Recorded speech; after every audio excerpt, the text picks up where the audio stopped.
Hello, Jose. Hello, Lord Peace. Hello, Hill. SSF. Glad to see you today. It's kind of been a wild day. I've spent most of my day off. Oh no, I can hear myself again. Stop. Hello. I spent most of my day looking for my missing purse, and it's just gone. Who? Jose, how rude. You're so rude to the to the Stream Elements bot. Welcome, Tuxedo. Yeah, I lost my purse on Tuesday. I literally went to the grocery store and came home. And somehow in that time, my purse is gone. And I spent so many hours looking for it today. I'm starting to accept the fact that it might be gone. And with it, my AirPod, all of my identification cards, all of my money cards, all of my favorite makeup products, it's all gone. You lost your purse? I did. I didn't have a lot of valuable stuff. The only thing that was pretty expensive in there was my AirPod. And I don't know. And now I have to replace my ID and my debit card. And it sucked because today I got my first full paycheck from my new job. And I can't even use any of it. It's okay. I mean, I called the grocery store and they didn't have it. I went into the grocery store parking lot to look for it. I cleaned basically my entire house looking for it. Hello, did you start canceling your cards? I haven't yet, but because I still want to have hope that I'm gonna find it. There's been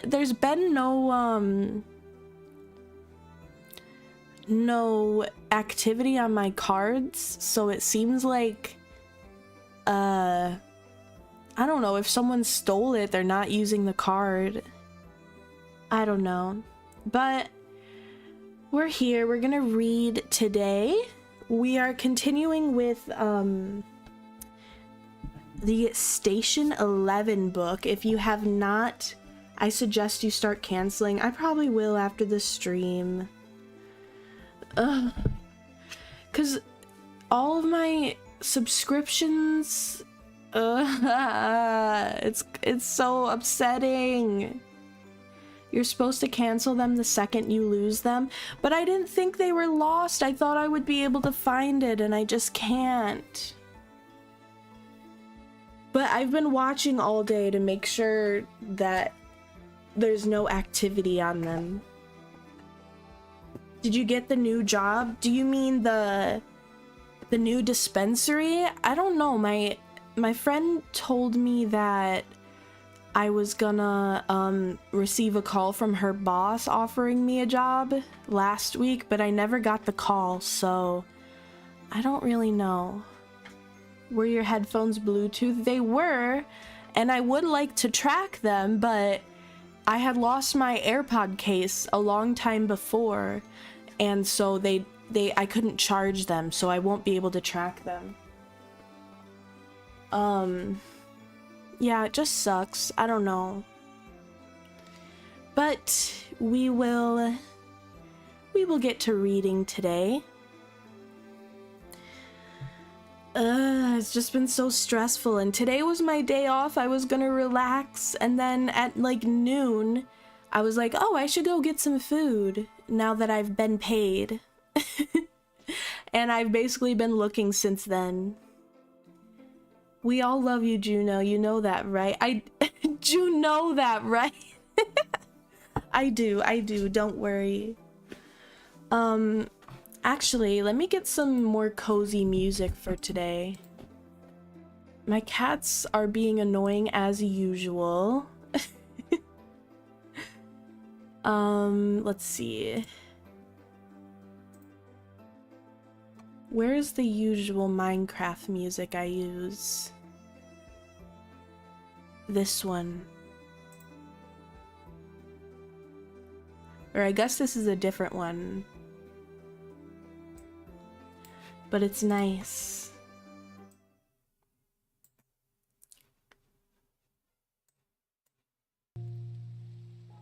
How's that? A little bit of Minecraft. Hello, Cat Ghost. I wish you have a good reading today and have a lot of fun with your viewers. Thank you! Thank you for lurking. I appreciate the lurkers so much. Yes. Let's get started, I suppose.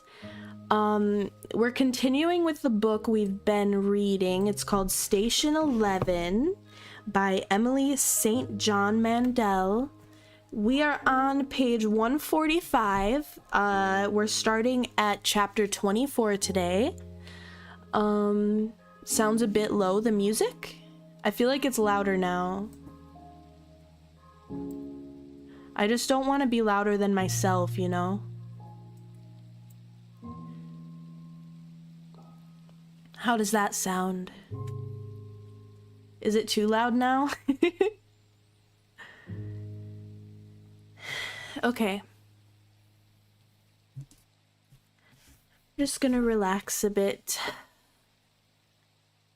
It's good now? Good. Alright. So, where we left off... Oh my gosh, I forgot. We kind of left off at a good part.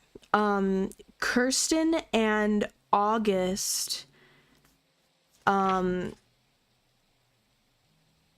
Okay, so where we left off, the symphony, they're a traveling symphony in the apocalypse. And they all had stopped somewhere on the road. And that night they had multiple, teams watching. And 2 of their members went missing. And then, as they were looking for them, a few more people went missing. And now, our main character, Kirsten, and one of the other members of the symphony, August, they went to go look for the people who went missing. And when they returned, the symphony was gone. So their whole group has left them, and they're alone with no food, nothing. So, yeah. What book is this? It's called Station 11. There's a little bit of info about it in the description. Honestly, so far, most of what we've gotten, I'd say, would be like character backstory. But we're starting to get into the real deal. Yes. Let me take a drink.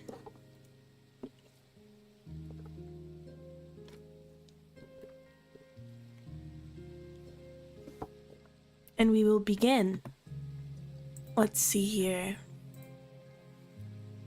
But we're starting to get into... Oh no. I played myself talking. Alright. Chapter 24.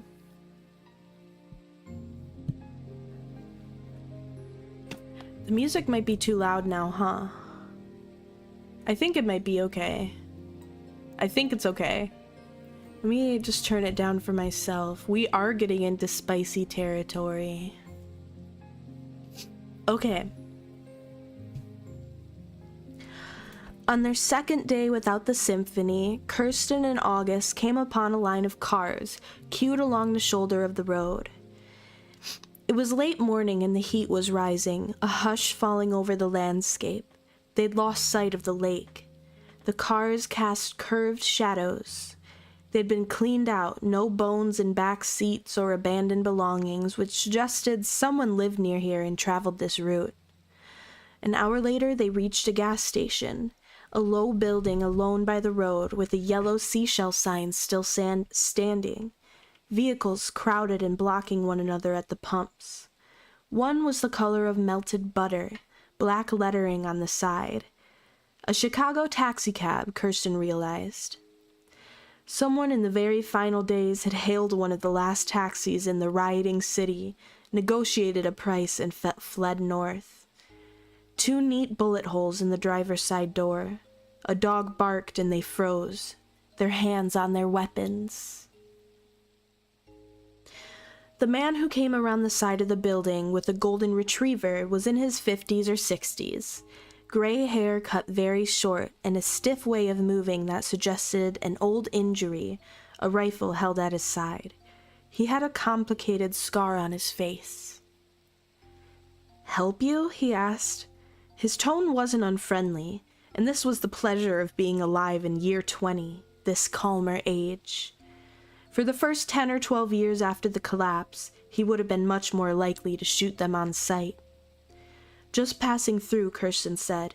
"We mean no harm. We're headed for the Museum of Civilization." "Headed where now?" "The Severn City Airport." August was silent beside her. He didn't like to speak to strangers. The man nodded. "Anyone still out there?" "We're hoping our friends are there." "You lose 'em?" "Yes," Kirsten said. "We lost them." August sighed. The absence of the symphony from this route had been obvious for some time.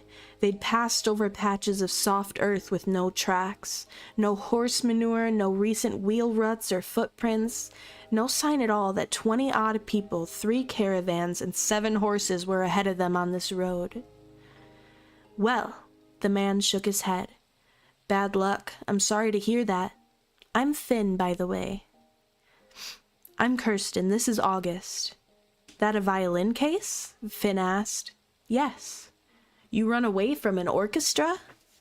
"They ran away from us," Kirsten said quickly, because she saw the way August's fist clenched in his pocket. "You here alone?" "Of course not," Finn said, and Kirsten realized her error. Even in this calmer era, who would admit to being outnumbered? His gaze rested on Kirsten's knives. She was finding it difficult not to stare at the scar on the side of his face. Hard to tell at this distance, but it seemed like a deliberate pattern. "But this isn't a town?" "No, I couldn't call it that." "Sorry, just curious. We don't come across too many like you." "Like me?" "Living outside a town," Kirsten said. "Oh, well, it's quiet out here. This place you mentioned," he said, "this museum. You know anything about it?" "Not really," Kirsten said, "but our friends were going there. I heard it's supposed to be a place where artifacts from the old world are preserved," August said. The man laughed, a sound like a bark. His dog looked up at him with an expression of concern. "Artifacts from the old world," he said. "Here's the thing, kids. The entire world is a place where artifacts from the old world are preserved. When was the last time you saw a new car?" They glanced at one another. "Well, anyway," Finn said, "there's a pump behind the building if you like to fill your water bottles." They thanked him and followed him back. Behind the gas station were 2 small children, red-headed twins of 8 or 9 years old, an indeterminate gender, peeling potatoes. "Like a bark, whoop whoop."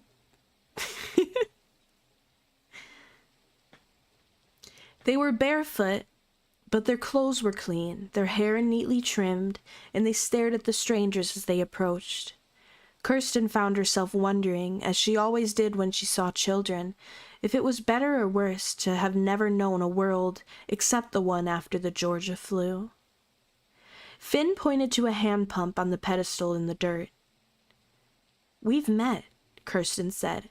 "Haven't we? Were you in St. Deborah by the water 2 years ago? I remember little twins with red hair following me around town when I went out for a walk." "Wait, are you telling me this is 2 years ago? Or are they talking about the first time they went there?"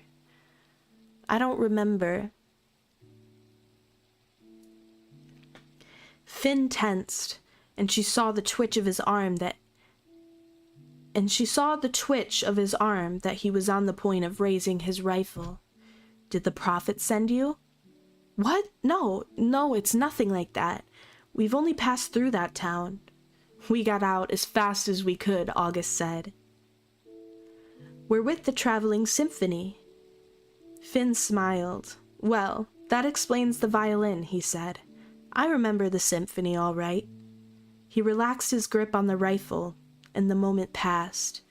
Can't say I was ever much for Shakespeare, but that was the best music I'd heard in years. Thank you, August said. You leave town after the Prophet took over? Kirsten asked. August was working the pump while Kirsten held their bottles under the spout, cool water splashing their hands. Craziest damn people I ever met in my life, he said. Dangerous as hell. A few of us took our kids and fled. Did you know Charlie and Jeremy? Kirsten recapped the bottles, put them away in her knapsack in August's bag. Musicians, weren't they? She was black, he was Asian? Yes. Not well. I knew them to say hello. They left with their baby a few days before I did. You know where they went? No idea. Can you tell us what's down the road? Nothing for miles. Couple of abandoned towns, no one there anymore so far as I know. After that, just Severn City and the lake. Have you been there? They were walking back to the road. Kirsten glanced at the side of the man's face, and the scar snapped into focus. A lowercase T with an extra line, the symbol she'd seen spray-painted on buildings in St. Deborah by the water. Interesting. Severn City? Not since the collapse. What's it like, Kirsten asked, living out here outside of a town? Quiet, Finn shrugged. I wouldn't have risked it 8 or 10 years ago, but except for the Prophet, it's been a very quiet decade. He hesitated. Look, I wasn't quite straight with you before. I know the place you're talking about, the museum. Supposed to be a fair number of people there. You weren't tempted to go there yourself when you left St. Deborah? The Prophet's supposedly from there, he said. Those people at the airport, what if they're the Prophet's people? Kirsten and August walked mostly in silence. A deer crossed the road ahead and paused to look at them before it vanished into the trees. The beauty of this world where almost everyone was gone. If hell is other people, what is a world with almost no people in it? Perhaps soon humanity would simply flicker out, but Kirsten found this thought more peaceful than sad. So many species had appeared and later vanished from this earth. What was one more? How many people were even left now? His scar, August said. I know. And where's the symphony? Why would they change the route? August didn't answer. There were a dozen reasons why the symphony might have... Oh! Sorry. I forgot to plug in my camera. Hold on. Let me do that.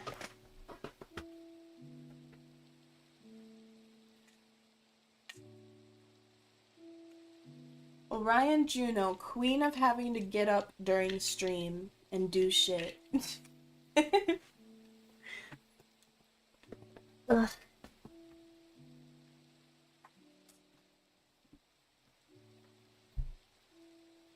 Wake up, it's the first of the month. I have that song stuck in my head because it's the first of the month, obviously. Okay, we should be good to go now.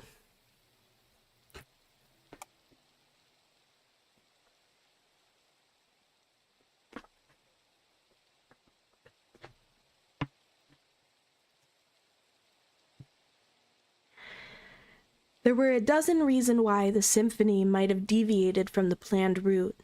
They were threatened in some way and decided to take a less direct path. They decided upon closer consideration that another route was quicker and expected Kirsten and August to meet them at the airport. They took a wrong turn and vanished into the landscape. August found a driveway in the early afternoon. They'd been resting in the shade when he rose and walked across the road. Kirsten had noticed the strand of young trees there, but had been too tired and heat-stunned to consider what it might mean. August dropped to one knee and prodded the ground. "Gravel," he said. It was a driveway so overgrown that it had nearly disappeared. The forest opened into a clearing with a 2-story house, 2 rusted-out cars, and a pickup truck slumped on the remains of their tires. They waited a while at the edge of the trees, watching, but detected no movement. The front door was locked, an unusual detail. They circled the house, but the back door was locked too. Kirsten picked the lock. It was obvious from the moment they stepped into the living room that no one else had been here. Throw pillows were arranged neatly on the sofa. A remote control lay on the coffee table, blurred by dust. They looked at one another with eyebrows identically raised over the rags they'd tied over their faces. They hadn't come across an untouched house in years. In the kitchen, Kirsten ran her finger over the row of plates in the dish rack, took a few forks for later use. Upstairs, there was a room that had once belonged to a child.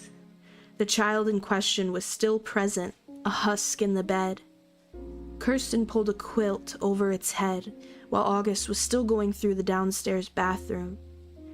And there was a framed photograph on the wall of a boy with his parents, all of them beaming and resplendent with life. The boy in a Little League uniform with his parents kneeling on the other side. She heard August's footsteps behind her. "Look what I found," he said. He'd found a metal Starship Enterprise. He held it up in the sunlight, a gleaming thing the size of a dragonfly. That was when Kirsten noticed the poster of the solar system over the bed. Earth, a small blue dot near the sun. The boy had loved both baseball and space. "We should keep moving," Kirsten said after the moment. August's gaze had fallen to the bed. She left the room first so he could say one of his prayers, although she wasn't actually sure if prayer was the right word for it. What would be the most valuable untouched item? That's what I'm wondering too. Like, if I were in this situation and I went into a house and it was untouched, what would be the first thing I look for? I don't know.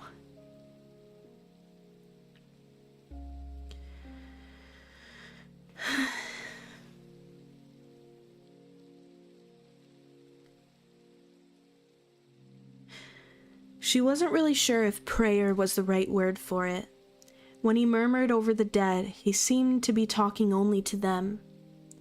"I hope it was peaceful at the end," she'd heard him say, or, "You have a really nice house. I'm sorry for taking your boots." Or, "Whatever you are, I hope your family's there," or, "Wherever you are, I hope your family's there too." To the child on the bed, he spoke so quietly that Kirsten couldn't hear. The only words she caught were "up in the stars," and she moved quickly to the master bedroom so that he wouldn't catch her eavesdropping, but she saw that August had been there already. The boy's parents had died in their bed, and a cloud of dust hung in the air above them from when August had pulled up the blankets to cover their faces. Medical supplies, definitely. Fridge, there's no way a house that good is empty. You think anything in that fridge is good? It's been 20 years. I can't imagine what is in that fridge after 20 years. Definitely medical supplies. I'd raid the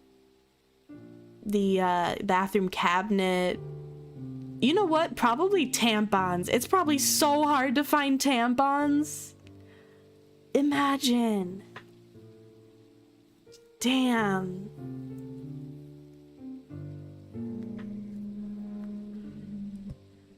All right. My cat is going in front of my phone.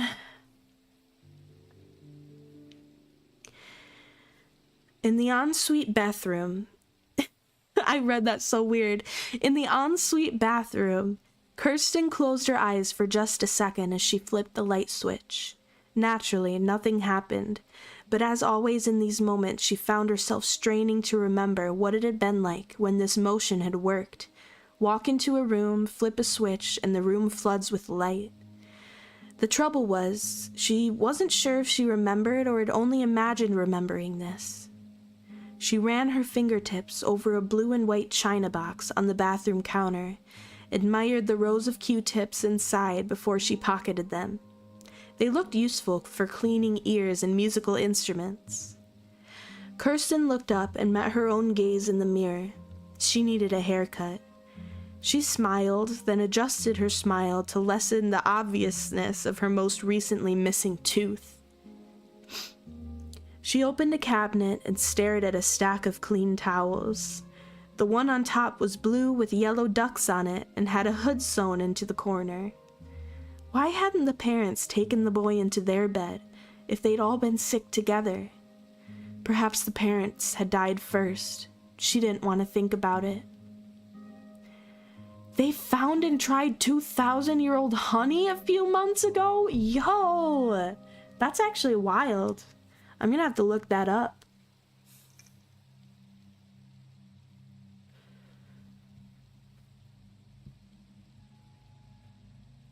I need another drink. I have my favorite, an Arnold Palmer right here. Ooh, that was some good ASMR, I'm sure. Hello, John. And hello, Taro.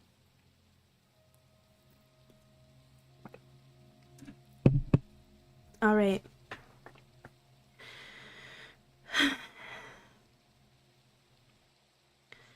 The door to the spare bedroom had been closed. The window opened a crack, so the carpet was ruined, but the clothes in the closet had escaped the smell of death.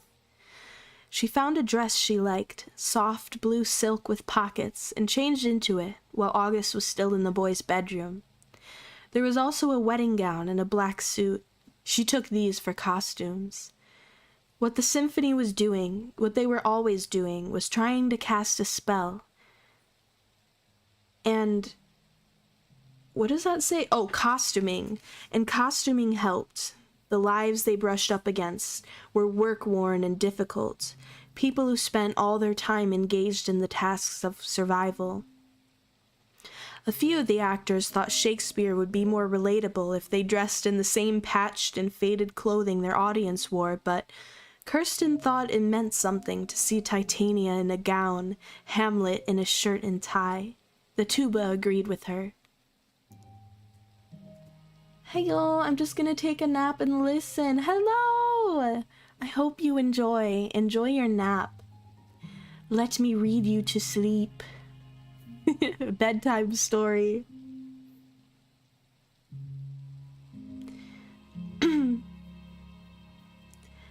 The thing with the new world, the tuba had said once, is it's just horrifically short on elegance. He knew something about elegance. He'd played in a military orchestra with the conductor before the collapse. He talked sometimes about the military balls. Where was he? Don't think of the symphony. Don't think of the symphony. There is only here, she told herself. There is only this house. Nice dress, August said, when she found him downstairs in the living room. The old one smelled like smoke and fish guts. I found a couple suitcases in the basement, he said. They left with a suitcase each, towels and clothing and a stack of magazines that Kirsten wanted to go through later, an unopened box of salt from the kitchen and various other items that they thought they might use. But first, Kirsten lingered for a few minutes in the living room, scanning the bookshelves while August searched for a TV guide or poetry.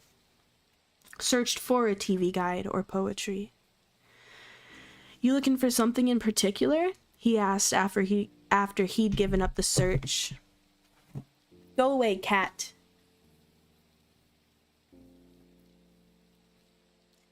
She could see he was thinking of taking the remote. He'd been holding it and idly pressing all the buttons. Dr. 11, obviously, but I'd settle for Dear V. The latter was a book she'd somehow misplaced on the road 2 or 3 years ago, and she'd been trying ever since to find a replacement.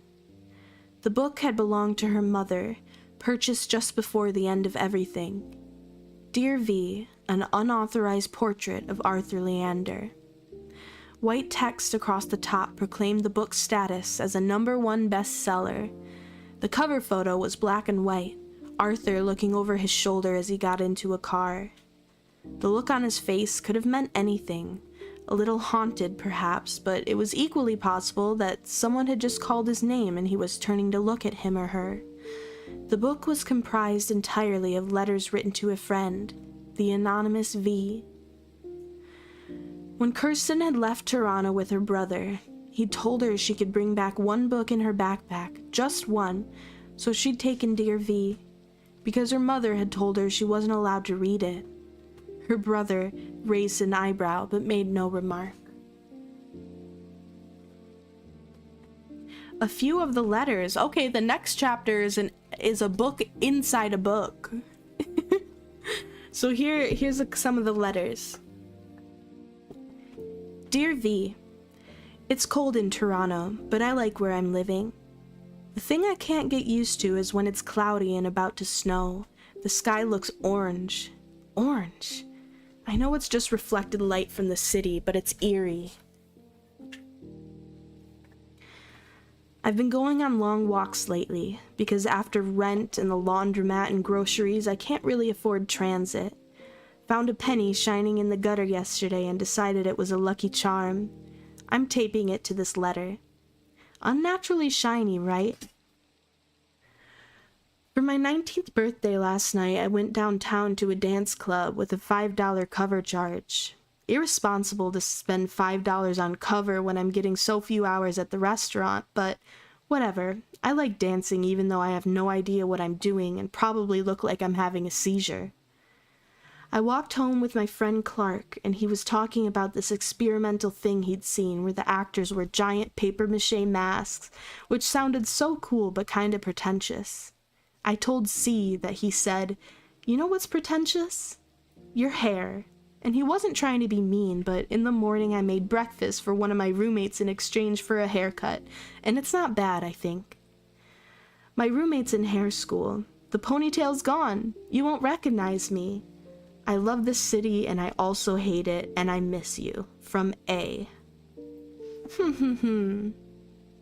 I will stretch for you, Eric. It's only been 40 minutes, but a stretch never hurts. Ugh. Do you like dancing? I do like to dance. I'm probably not the best at it, but I don't think you have to be. There's no reason not to dance. People who don't dance because they're embarrassed, I don't know. I mean, I get it because I have lots of insecurities myself, but it's just a little bit of fun.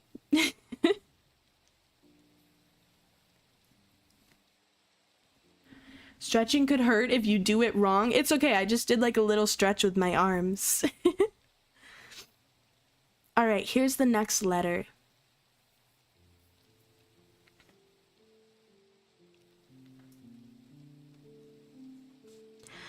Dear V, I dreamt last night we were in your house again, playing mahjong with your mother.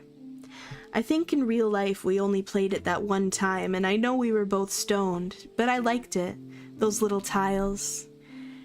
Anyway, this morning I was thinking about the thing I liked about your house, that optical illusion read the ocean, the way it looked from the living room, like the ocean was right there at the end of the front lawn, but then when you went outside there was the cliff between the grass and the water, with that rickety staircase thing that always scared the hell out of me. I'm not exactly homesick, but not exactly not. I've been spending a lot of time with Clark, who's in my acting class, who I think you'd like. C has punk rock hair and half-shaved, pink on the non-shaved side. C's parents want him to go to business school or at least get a practical degree of some kind, and C told me he'd rather die than do this, which seems extreme, but on the other hand, I remember when I thought I'd rather die than stay on the island, so I told him I understood. I had a good class tonight. I hope things are good with you. Write soon. A. I don't remember who A is from, from all of Arthur's section. I don't remember who that is, but I'm sure we'll be reminded. Or I know A is probably Arthur. I don't remember who V is. Any type of music you prefer to dance to? Ooh, I don't know. I feel like the only times I've ever really had the opportunity to dance is either at like... Oh my god, did you hear my cat? I might have to go feed him. I feel like I've only really gotten to dance at like school dances and stuff. I've never gone out dancing because I don't know if I know anyone who would want to go with me. But I'll dance to anything. Okay, let me go feed my cat so I can stop having to throw him off of my desk every few seconds.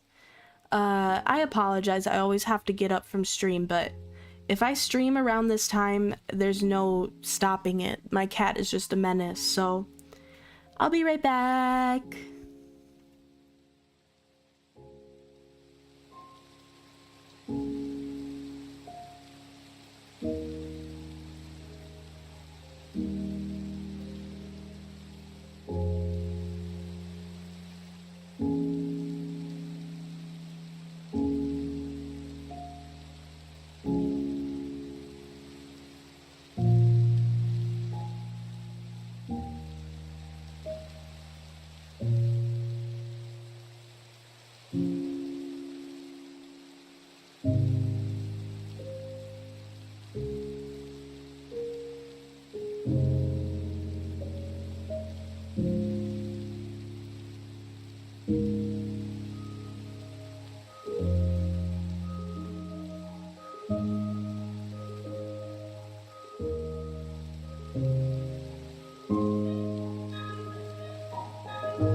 Okay, I'm back.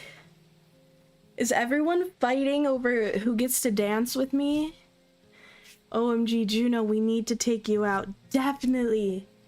If we can ever get all of Lucid together, we should totally go out to a club.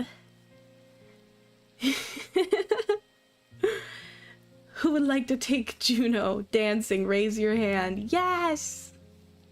Me.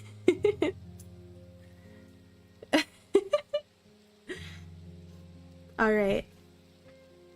Next letter. Dear V, you remember when we used to listen to music in your room in the Cliff House?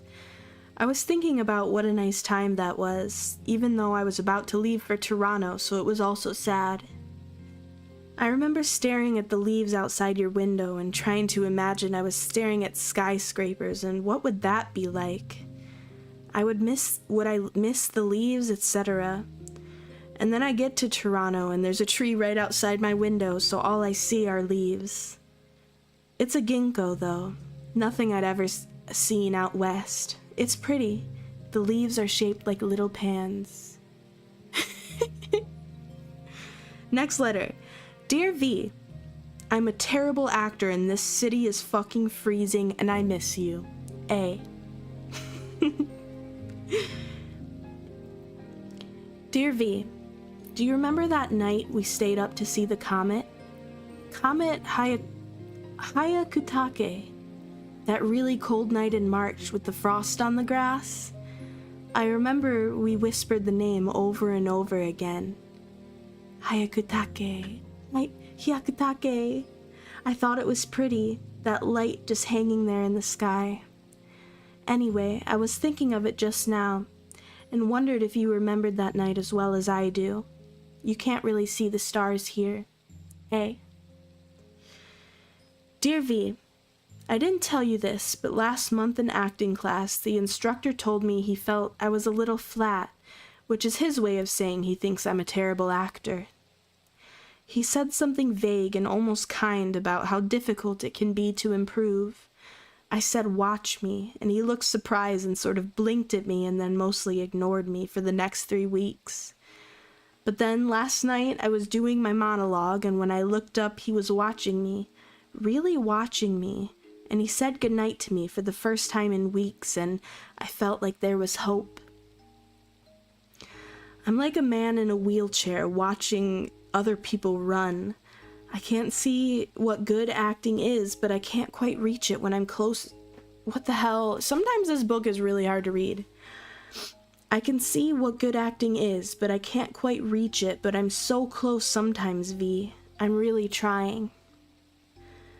I was thinking about the island. It seems past tense somehow, like a dream I had once. I walk down these streets and wander in and out of parks and dance in clubs, and I think, once I walked along the beach with my best friend V. Once I built forts with my little brother in the forest. Once all I saw were trees. And all those true things sound false. It's like a fairy tale someone told me. I stand waiting for lights to change on corners in Toronto, and that whole place, the island I mean, it seems like a different planet. No offense, but it's weird to think that you're still there. Yours, A.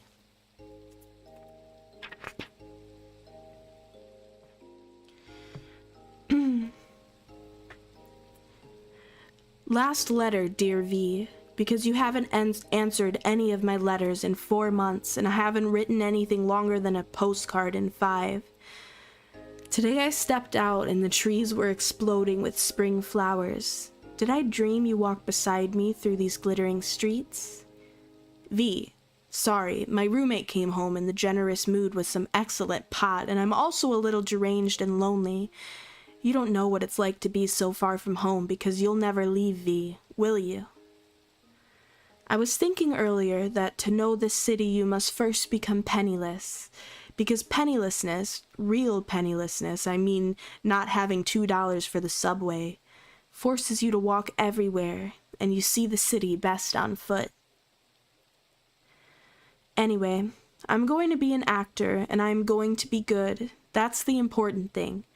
I want to do something remarkable, but I don't know what. I told that to one of my roommates last night, and he laughed and called me young. But we're all getting older, and it's going so fast. I'm already 19. I'm thinking about auditioning for an acting program in New York. Something I've been thinking about, which will sound harsh, and I'm sorry. You said you'd always be my friend, but you're not, actually, are you? I've only realized that recently. You don't have any interest in my life. This is going to seem bitter, but I don't mean it that way, V. I'm just stating a fact here. You'll only ever call me if I call you first. Have you noticed that? If I call and leave a message, you'll call me back, but you will never call me first. And I think that's kind of a horrible thing, V, when you're supposed to be someone's friend. I always come to you. You always say you're my friend, but you'll never come to me, and I think I have to stop listening to your words, V, and take stock instead in your actions. My friend C thinks my expectations of friendships are too high, but I don't think he's right. Take care, V. I'll miss you. Damn. V, It's been years, decades since I've written, but I've thought of you often. It was good to see you at Christmas. I didn't know my mother was planning on inviting people over. She always does that when I'm up there, I think to show me off in a way, even though if it had been up to her, I'd never have left the island and I'd be driving my father's snowplow.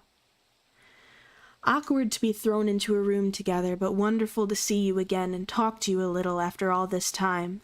4 kids! I can't even imagine. It's been years since I've written to anyone, really, not just you, and I confess I'm out of practice. But I have news, big news, and when it happened, you were the first one I wanted to tell. I'm getting married. It's very sudden. I didn't mention it at Christmas because I wasn't sure yet, but now I am and it seems perfectly right. Her name's Miranda and she's actually from the island, but we met in Toronto. She's an artist who draws strange, beautiful comic strip type things. She's moving to LA with me next month. How did we get so old, V? I remember building forts with you in the woods when we were 5. Can we be friends again? I've missed you terribly. A. This book is cutting very deep. It is. Dear V, strange days. The feeling that one's life resembles a movie.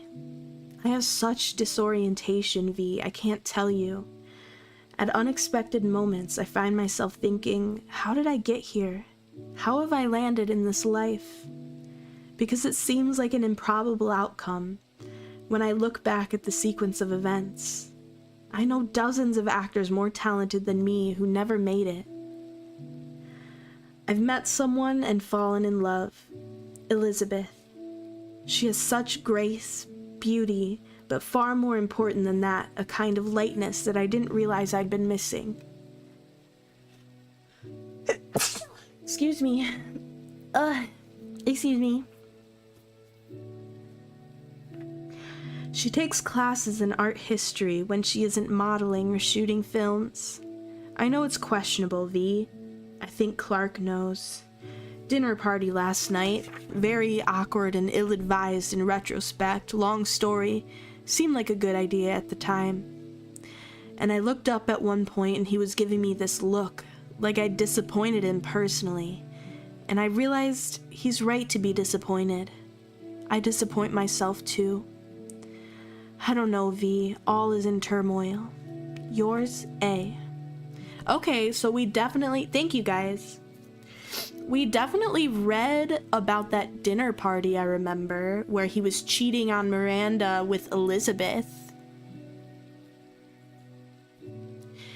Dear V, this is the last letter, for real. Dear V, Clark came over for dinner last night, first time in 6 months or so. Was nervous about seeing him, partly because I find him less interesting now than I did when we were both 19.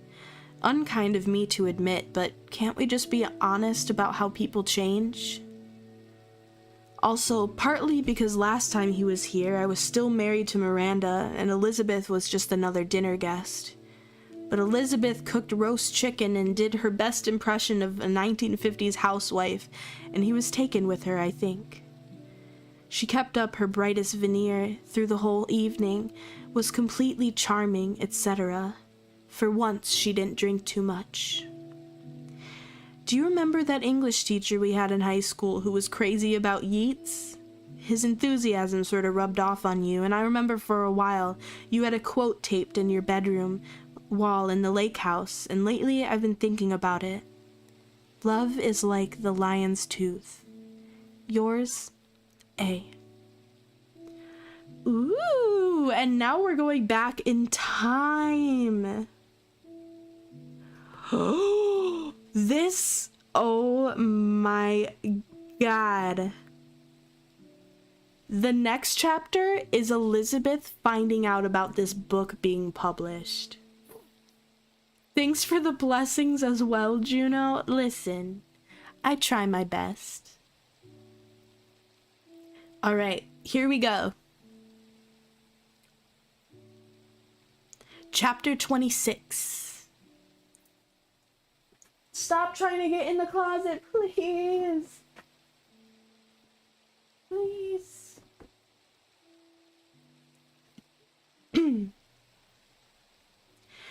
Please tell me you're joking, Clark said when Elizabeth Colton called to tell him about the book.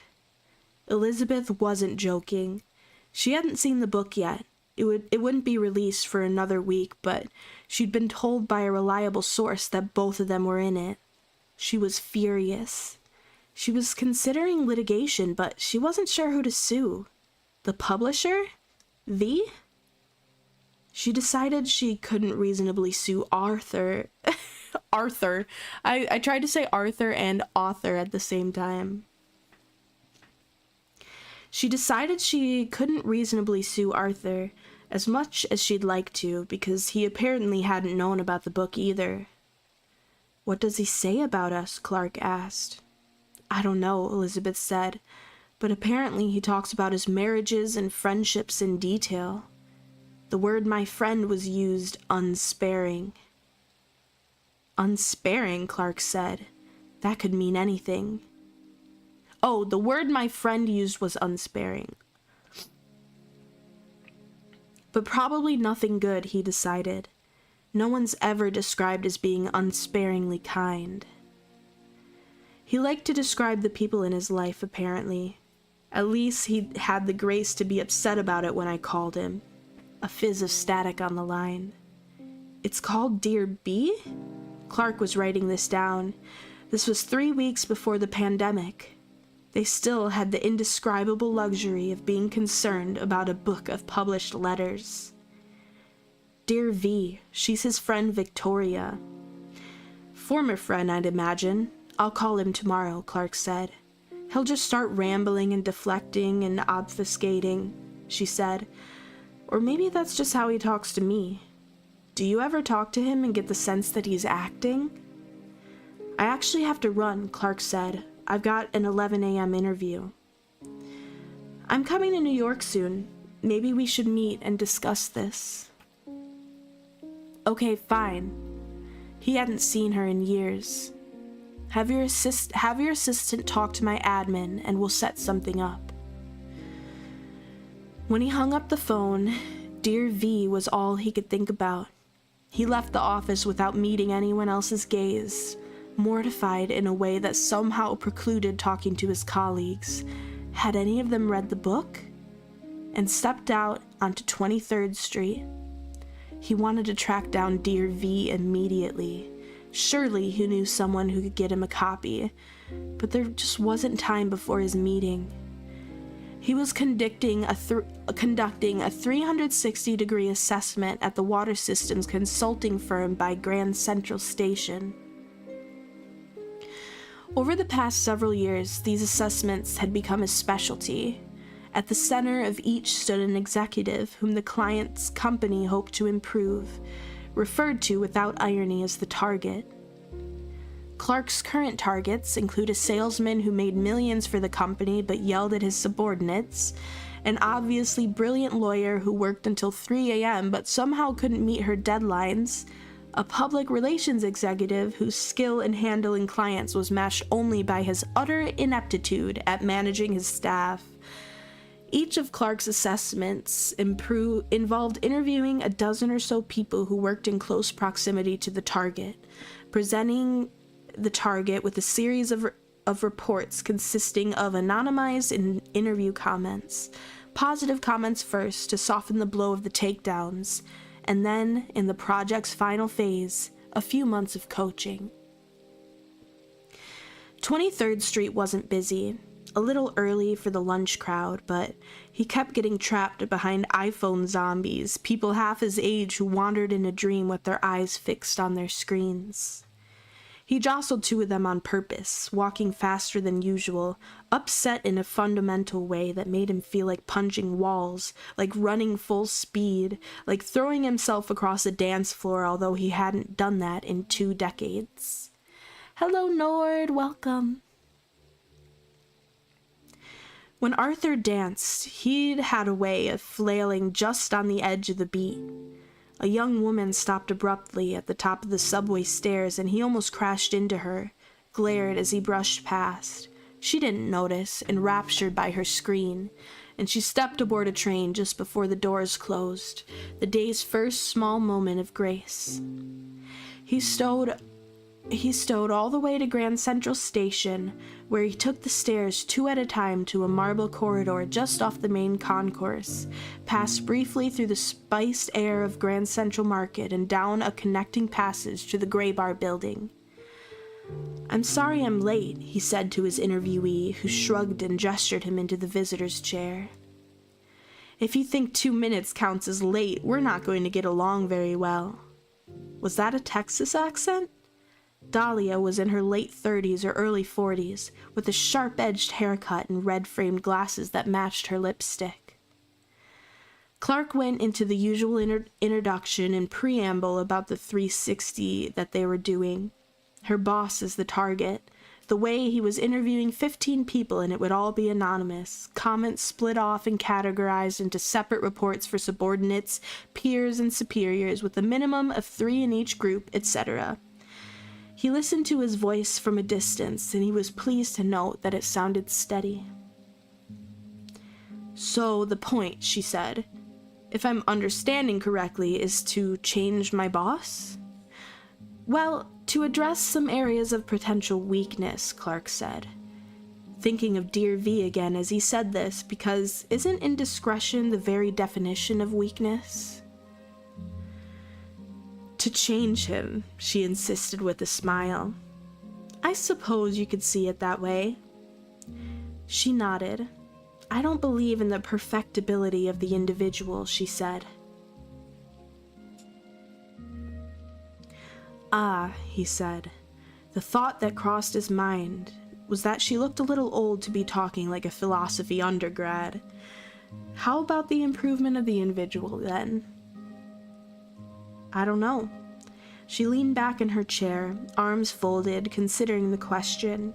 Her tone was light, but he was beginning to realize that there was nothing flippant about her. He was remembering some of the offhand comments her colleagues had made about her in previous interviews, when his questions had come around to the team. Someone had called her a little different. Someone else, he remembered, had used the word intense. "You've been doing this for a while, you said?" 21 years. "These people you coach, do they ever actually change? I mean, in any kind of lasting, notable way?" He hesitated. This was actually something he'd wondered about. "They change their behaviors," he said. "Some of them. Often people will simply have no idea that they're perceived as a needing improvement in a certain area, but then when they see the report..." She nodded. "You differentiate between changing people and changing behaviors, then?" "Of course." "Here's the thing," Dahlia said. "I'll bet you can coach Dan, and probably he'll exhibit a turnaround of sorts. He'll improve in concrete areas, but he'll still be a joyless bastard." "A joyless? No. Wait, don't write that down. Let me rephrase that. Okay, let's say he'll change a little, probably if you coach him, but he'll still be a successful but unhappy person who works until 9 p.m. every night because he's got a terrible marriage and doesn't want to go home. And don't ask how I know that. Everyone knows when you've got a terrible marriage, it's like having bad breath. Once you get close enough to a person and it's obvious. And I'm reaching here, but I'm talking about someone who just seems like he wishes he'd done something different with his life. I mean, really, actually almost anything. Is this too much?" "No, please, go on." "Okay, I love my job, and I'm not just saying that because my boss is going to see my interview comments, which, by the way, I don't believe he won't be able to tell who said what, anonymous or not. But anyway, I look around sometimes and I think, this'll maybe sound weird. It's like the corporate world's full of ghosts, and actually, let me revise that.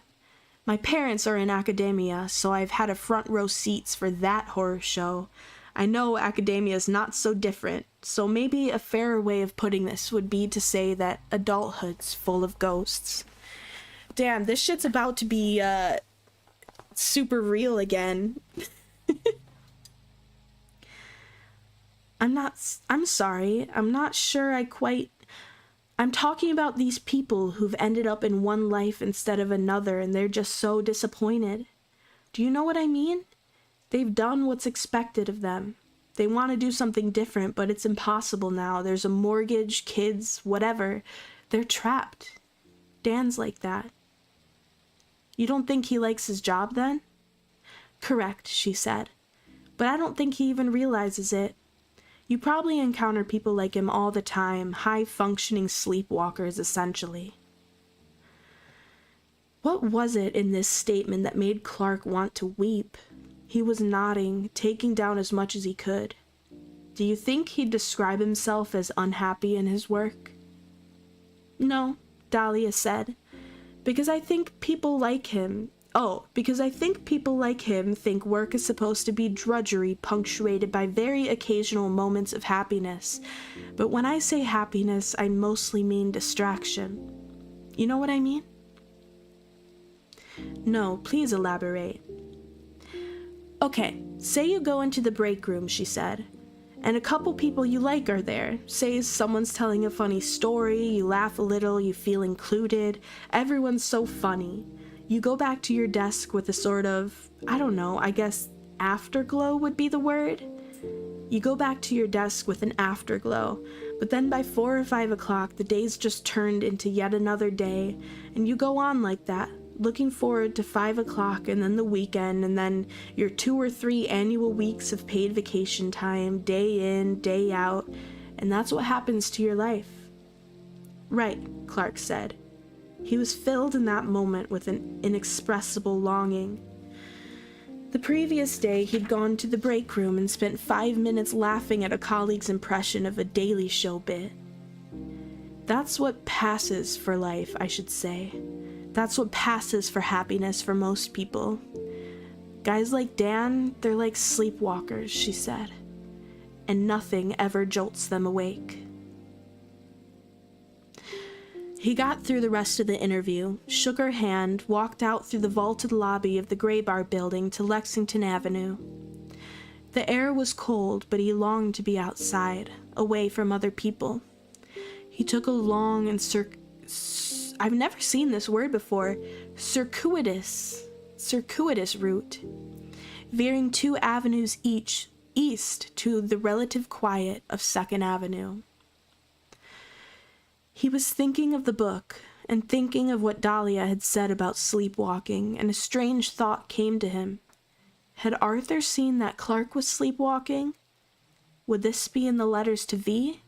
Because he had been sleepwalking, Clark realized, moving half asleep through the motions of his life for a while now. Years. Not specifically unhappy, but when had he last found real joy in his work? When was the last time he'd been truly moved by anything? When had he last felt awe or inspiration? He wished he could somehow go back and find the iPhone people whom he jostled on the sidewalk earlier. Apologize to them. I'm sorry, I've just realized that I'm as minimally present in this world as you are, and I had no right to judge. Also, he wanted to call every target of every 360 report and apologize to them too, because it's an awful thing to appear in someone else's report, and he saw that now. It's an awful thing to be the target. Damn, y'all. Wow. That one hurted a little. But we're moving on to part 5 in the book. It's called Toronto. Oh, wow. Okay.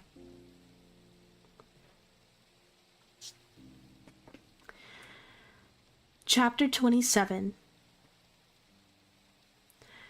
There was a moment on Earth, improbable in retrospect and actually briefer than a moment in the span of human history, more like the blink of an eye. Can we change books? I'm crying a bit. I'm sorry.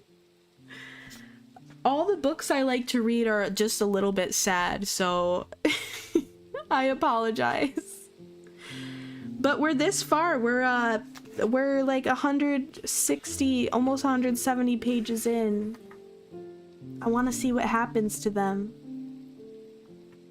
We can take a little bit of a break though after that. This book is so good. Thank you for choosing it as the one you would read. I'm glad you like it. I've heard great things about it, so it looks like we're over halfway done now.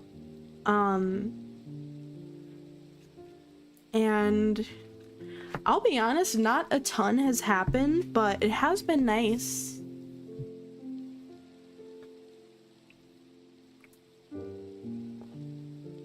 Maybe the next book we do will be a little bit more lighthearted. I don't know. I don't have many lighthearted books. One of the other ones I wanted to read is called Crying in H Mart.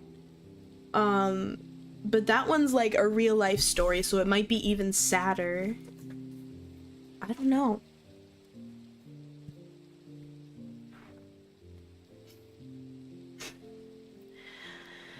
All right, let's take a stretch break. Everyone, take a deep breath, take a nice stretch, hydrate up, and we'll move on.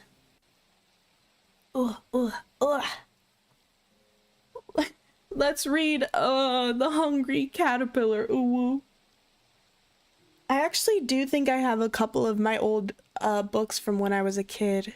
Wait, I have a perfect one. Although this probably won't be funny to you unless you see it. But do you remember back in the day that poetry book that was super popular on like Tumblr called Milk and Honey? Well, back in the Vine era,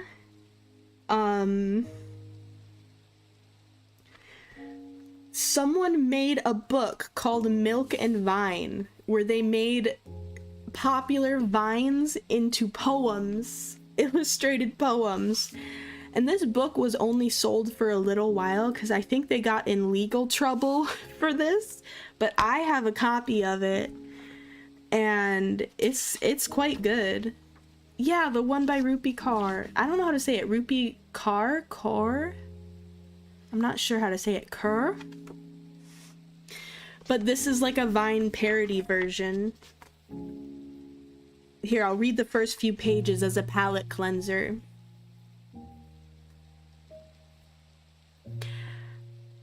I thought you were bae. Turns out you're just fam. The next one is, you almost made me drop my croissant.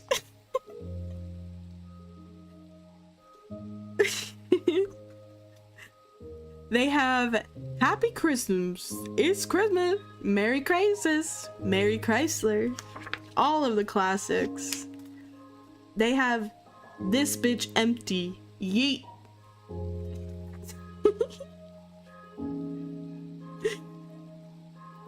Get to Del Taco, they got a new thing called Free Shavakadoo.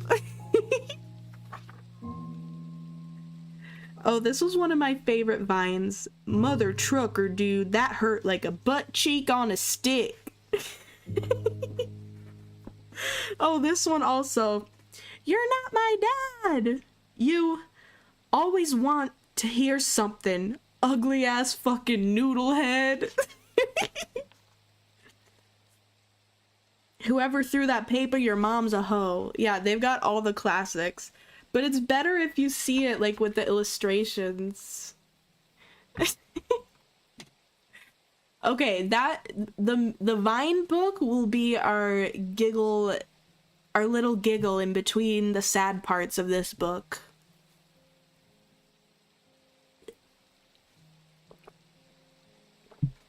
All right, okay. Back to Station 11.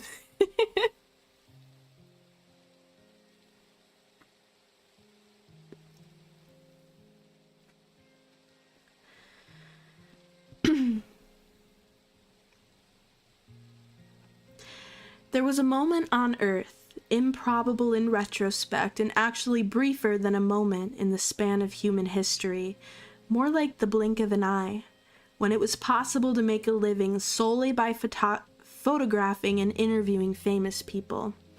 7 years before the end of the end of the world, Jeevan Chaudhary booked an interview with Arthur Leander.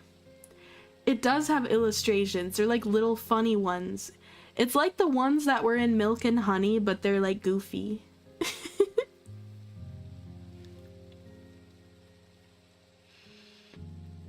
So, if you guys don't remember who Jeevan is, I'm pretty sure he was the one we followed at the very, very beginning of the book. We saw the actual end of the world through his eyes. Last time we saw him, I'm pretty sure he was finding out about the virus and going to try and save his disabled brother from his high-rise apartment and get out of the city. So, looks like we're back to Jeevan again. Jeevan had been working as a paparazzo for some years and had made a passable living at it, but he was sick to death of stalking celebrities from behind sidewalk planters and lying in wait in parked cars. The music isn't too loud, is it? I don't know why I just had that thought.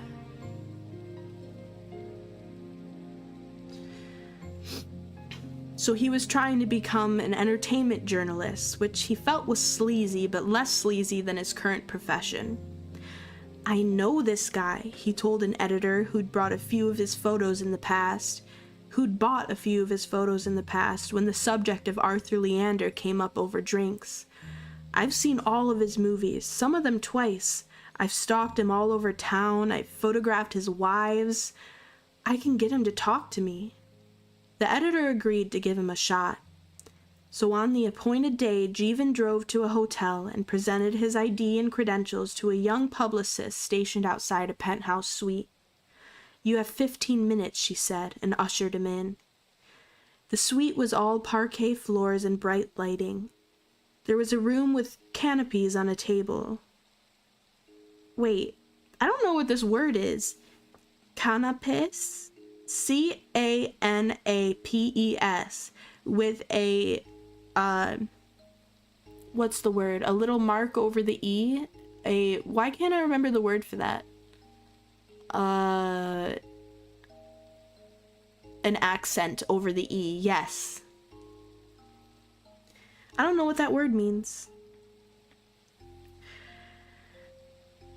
There was a room with canapes on a table and a number of journalists staring at their phones. Another room with Arthur in it. They're like desserts. Ooh, what kind of dessert? Canapes.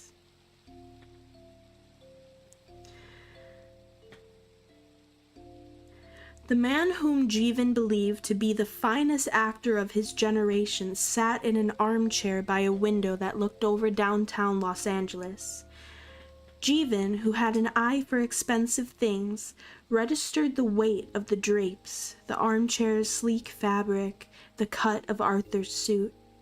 There was no reason, Jeevan kept telling himself, why Arthur would know that Jeevan was the one who'd taken the photograph of Miranda.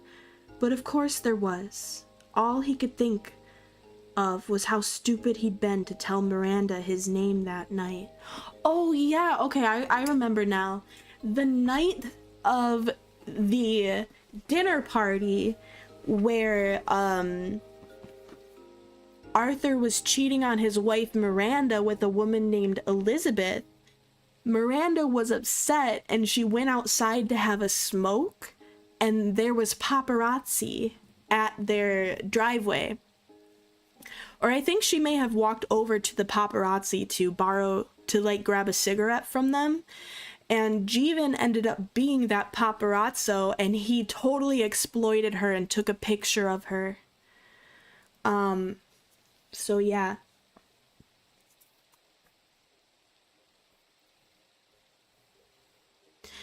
The whole entertainment journalist idea had been a mistake. It was obvious now. As he crossed the parquet floor, he entertained wild thoughts of faking a sudden illness and fleeing before Arthur looked up. but Arthur smiled and extended a hand when the publicist introduced them. Jeevan's name seemingly meant nothing to Arthur, and his face apparently didn't register either. Jeevan had taken pains to alter his appearance. He'd shaved off his sideburns, he'd taken out his contact lenses, and he was wearing glasses that he hoped made him look serious. He sat in the armchair across from Arthur and set his recorder on the coffee table between them. He'd rewatched all of Arthur's movies over the previous 2 days and had done substantial additional research. But Arthur didn't want to talk about the movie he was shooting, or his training, or influences, or what drove him as an artist, or whether he still saw himself as an outsider, as he'd said in one of his first interviews some years back. He responded in monosyllables to Jeevan's first 3 questions.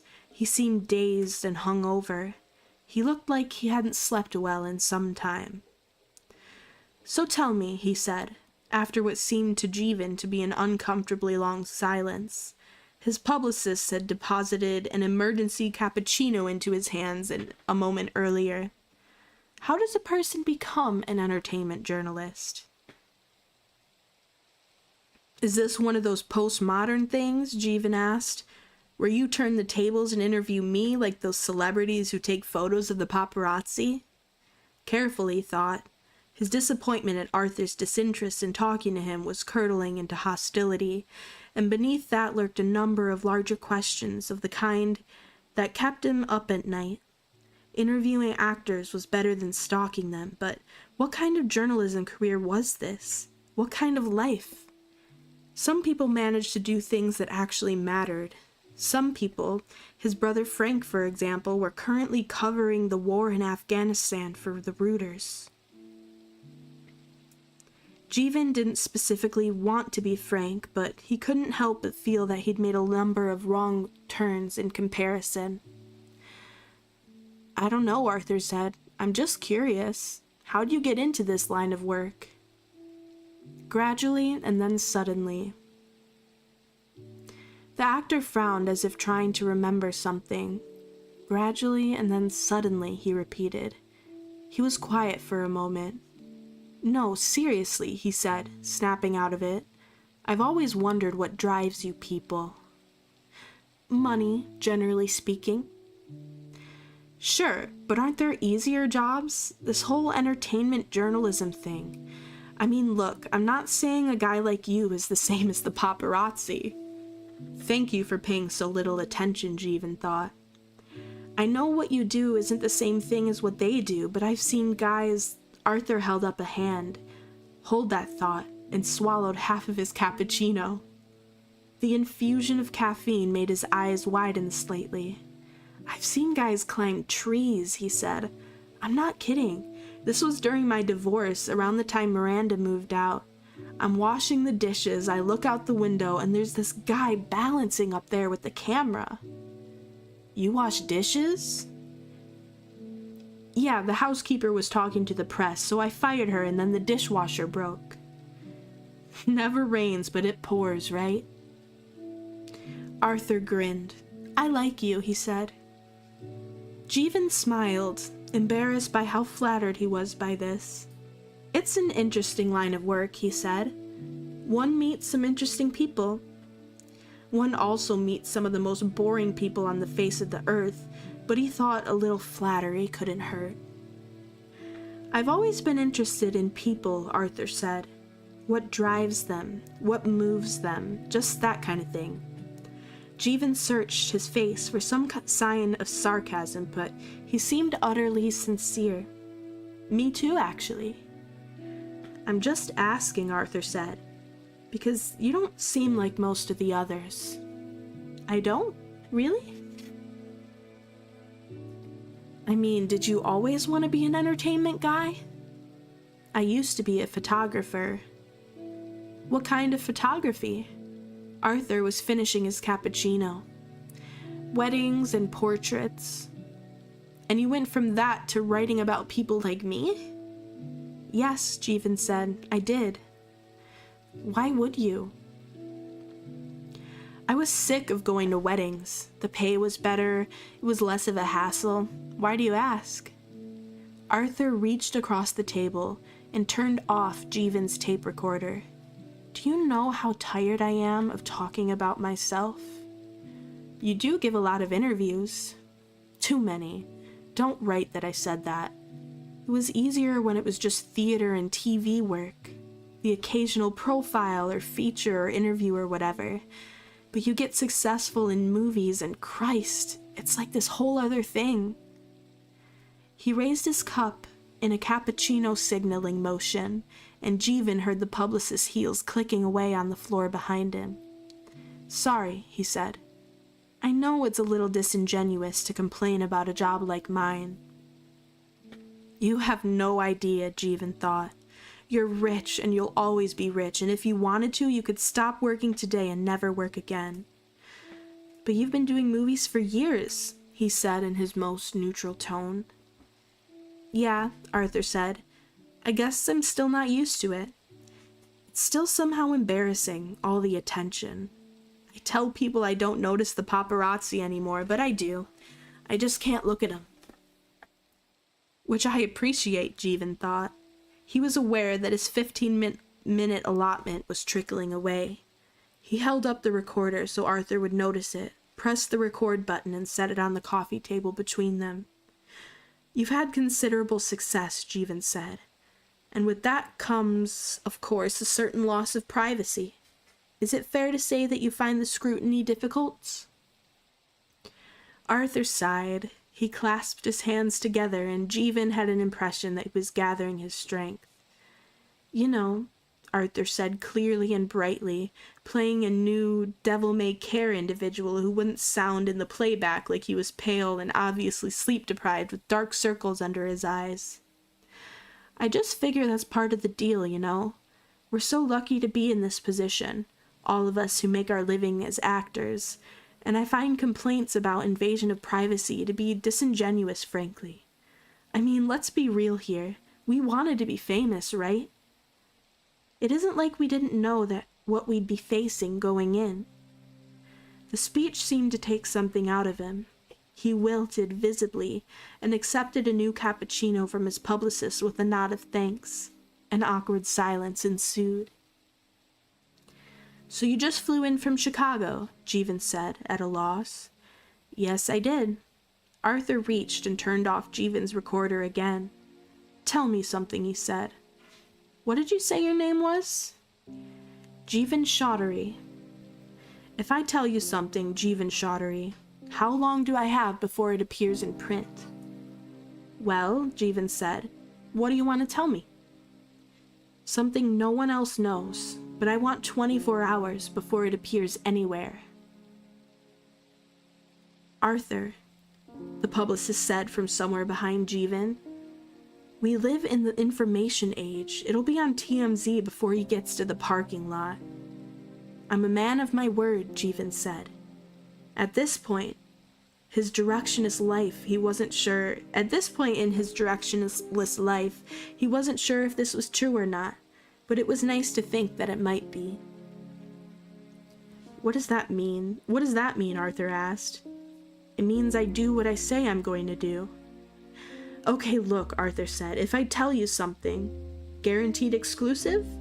Yes, I'll tell no one else, on the condition that you give me 24 hours. Fine, Jeevan said.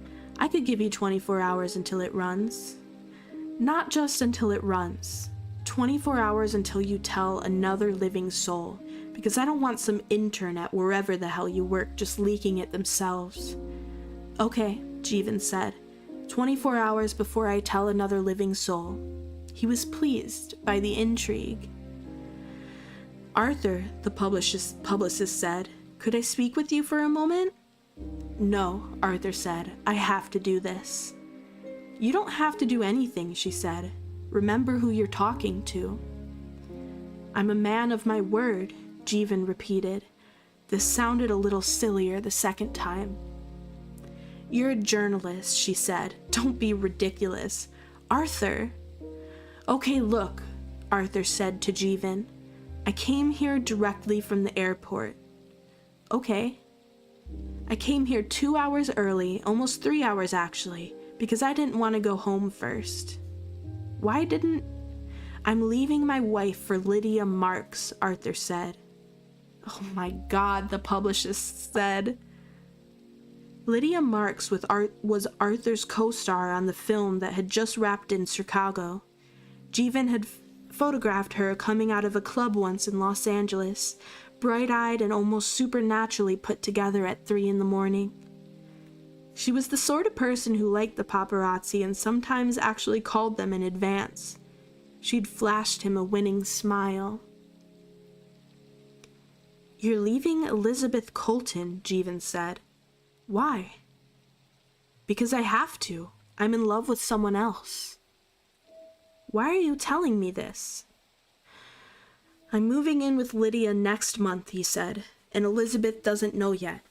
I flew here a week ago when I had the day off from filming, specifically to tell her, and I just couldn't do it.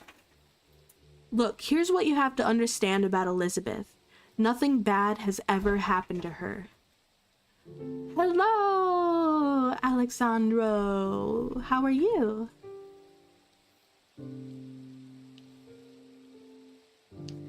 Nothing bad has ever happened to her. Nothing? Don't write that in your piece. I shouldn't have mentioned it. The point is, I haven't been able to tell her. I couldn't do it any of the times we spoke on the phone, and I couldn't do it today. But if you tell me that the story will appear tomorrow, then that forces my hand, doesn't it? It'll be a sensitive story, Jeevan said. You and Elizabeth are still friends, and you wish only the best for her. You have no further comment, and you desire for her privacy to be respected at this difficult time. That about it? Arthur sighed. He looked somewhat older than 44. Can you say it was mutual, for her sake? The split was mutual and, amicable, Jeevan said. You and Elizabeth remain friends. You have considerable respect for one another and have decided mutually that it's best for you to go your separate ways, and you wish for privacy in this, I don't know, in this difficult time? That's perfect. Do you want me to mention the... Jeevan didn't finish the sentence, but he didn't have to. Arthur winced and looked at the ceiling. Yes, he said in a strained voice. Let's mention the baby. Why not? Your first priority is your son Tyler, who you and Elizabeth are committed to co-parenting. I'll make it less awkward than that. Thank you, Arthur said. Ooh, interesting. Okay, so at this point we're on Arthur's third wife, and both times he left his previous wife just because he fell in love with someone else. What the hell?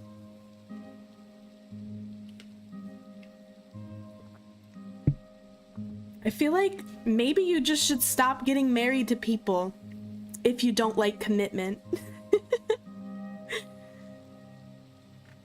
Okay, these next two chapters are each only like a half a page long.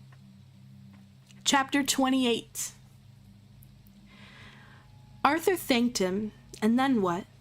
On his brother's sofa in a tower on the south edge of Toronto, 8 days after Arthur's death, Jeevan stared at the ceiling and tried to remember how it had played out. Had the publicist offered him a cappuccino? No, she'd not, although that would have been nice. Jeevan had been thinking of cappuccinos a great deal, because cappuccinos were among his favorite things, and it had occurred to him that if everything was as bad as the television news suggested, he might never drink another. The things we fixate on, he thought. Anyway, the publicist. She'd escorted him out without looking at him and closed the door in his face, and somehow this was already 7 years ago. Jeevan lay on the sofa, entertaining flashes of random memory and thinking of things like cappuccinos and beer while Frank worked through his latest ghostwriting project, a memoir of a philanthropist whose name he was contractually forbidden from mentioning. Jeevan kept thinking of his girlfriend, his house in Cabbage Town, wondering if he was going to see either of them again. Cell phones had stopped working by then. His brother had no landline. Outside, the world was ending, and snow continued to fall. Dun dun dun! Okay. Oh no, your power's going out! Make sure you charge everything quick. Alright, I'm gonna run to the bathroom, but I'll be right back, okay? Just a moment.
That was an interesting face I idled on.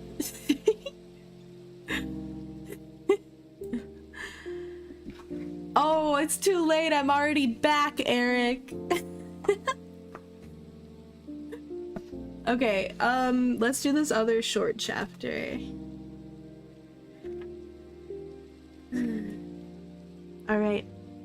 Chapter 29. He'd kept his word, though.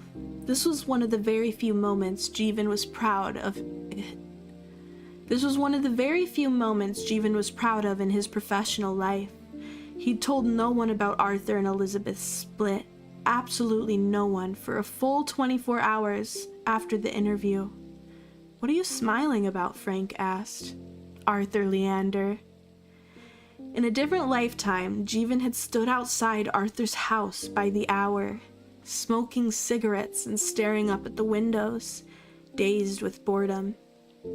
One night, he tricked Arthur's first wife into an unflattering photograph, and he'd made good money on the shot, but he still felt bad about it. The way she'd looked at him, stunned and sad with the cigarette in her hand, hair sticking up in all directions, the strap of her dress falling off her shoulder. Strange to think of it now in this winter city. You missed it.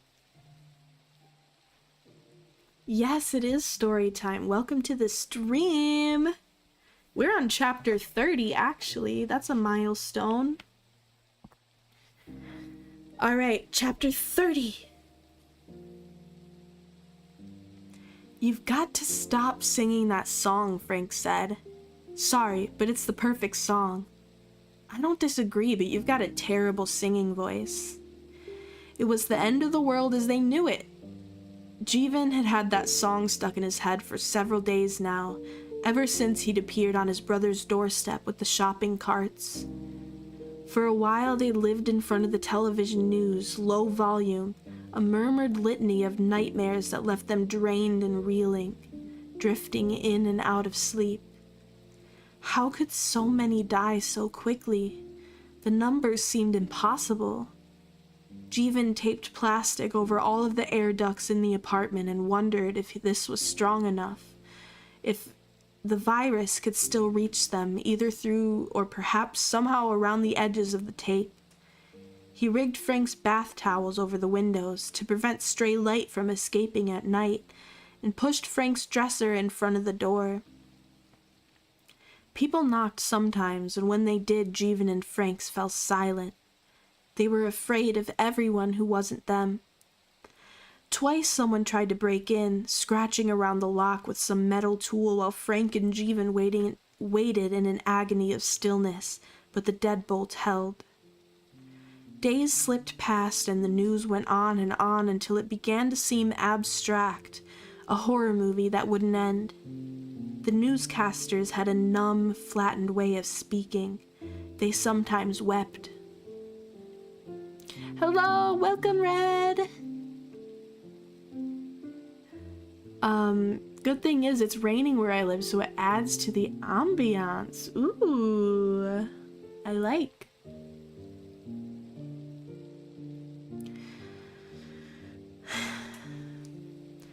Frank's living room was on the corner of the building, with views of both the city and the lake. Jeevan preferred the view of the lake. If he turned Frank's telescope toward the city, he saw the expressway, which was upsetting. Traffic had inched along for the first 2 days, pulling trailers, plastic bins, and suitcases strapped to roofs. But by the third morning, the gridlock was absolute, and people had started walking between the cars with their suitcases, their children, and their dogs. By day 5, Frank was working on his ghostwriting project instead of watching the news, because he said the news was going to drive them both crazy. And by then, most of the newscasters weren't even newscasters, just people who worked for the network and were seemingly unused to being on the other side of the camera, cameramen and administrators speaking haltingly into the lens, and then countries began to go dark, city by city. No news out of Moscow, then no news out of Beijing, then Sydney, London, Paris, etc. Social media bristling with hysterical rumors, and the local news became more and more local, stations dropping away one by one, until finally the last channel on air showed only a single shot in a newsroom, station employees taking turns standing before the camera and disseminating whatever information they had. And then one night Jeevan opened his eyes at 2 a.m. and the newsroom was empty. Everyone had left. He stared at the empty room on the screen for a long time. The other channels were all static and test patterns by then, except for the ones that were repeating a government emergency broadcast over and over, useless advice about staying indoors and avoiding crowded places. A day later, someone finally switched off the camera on the empty newsroom, or the camera died on its own. The day after that, the internet blinked out. Won't give up. I like how Juno's voice soothes in such a melodic way, how her kindness and happiness can brighten our smiles, and how Juno accepts our dumb jokes even when they are bad. Thank you. Stop. I will cry. You're so sweet to me. Okay. Toronto was falling silent. Every morning the quiet was deeper, the perpetual hum of the city fading away. Jeevan mentioned this to Frank, who said, "Everyone's running out of gas." The thing was, Jeevan realized, looking at the stopped cars on the highway, even the people who hadn't run out of gas couldn't go anywhere now. All the roads would be blocked by abandoned cars. Frank never stopped working. The philanthropist's memoir was almost complete. He's probably dead, Jeevan said. Probably, Frank agreed. Why are you still writing about him? I signed a contract. But everyone else who signed the contract. I know, Frank said. Jeevan was holding his useless cell phone up to the window. A no service available message flashed on the screen. He let the phone fall to the sofa and stared out at the lake. Maybe a boat would come and... On a silent afternoon in his brother's apartment, Jeevan found himself thinking about how human the city is, how human everything is. We bemoaned the impersonality of the modern world, but that was a lie, it seemed to him. It had never been impersonal at all. There had always been a massive, delicate infrastructure of people, all of them working unnoticed around us. And when people stop going to work, the entire operation grinds to a halt. No one delivers fuel to the gas stations or the airports. Cars are stranded. Airplanes cannot fly. Trucks remain at their points of origin.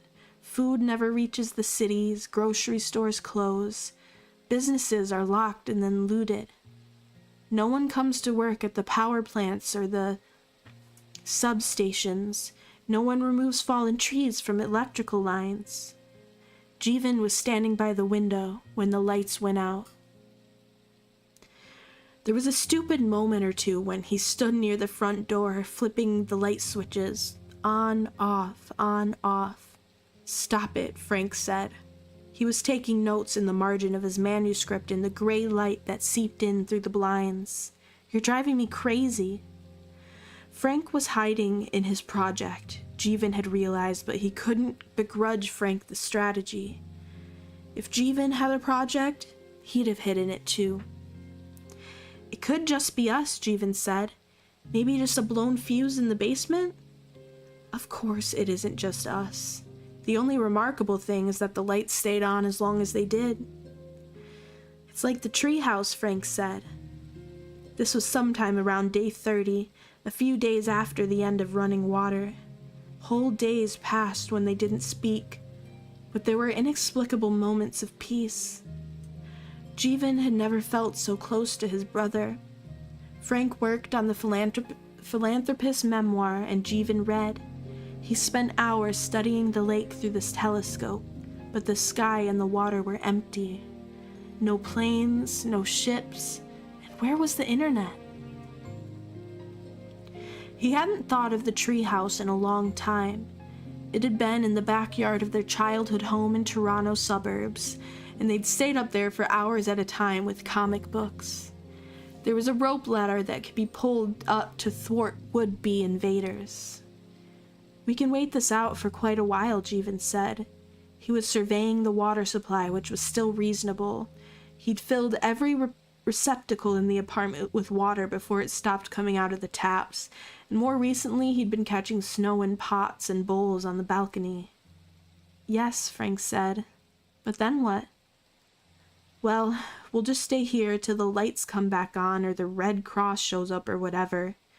Jeevan had been prone to cinematic daydreams lately, images tumbling together and overlapping, and his favorite movie involved waking in the morning to the sound of a loudspeaker, the army coming in and announcing that it was all over, this whole flu thing cleared up and taken care of, everything back to normal again. He'd push the dresser away from the door and go down to the parking lot. Maybe a soldier would offer him a cup of coffee, clap him on the back. He imagined people congratulating him on his foresight and stocking up on food. What makes you think the lights will come back on? Frank asked without looking up. Jeevan started to reply, but words failed him. Dun, dun, dun.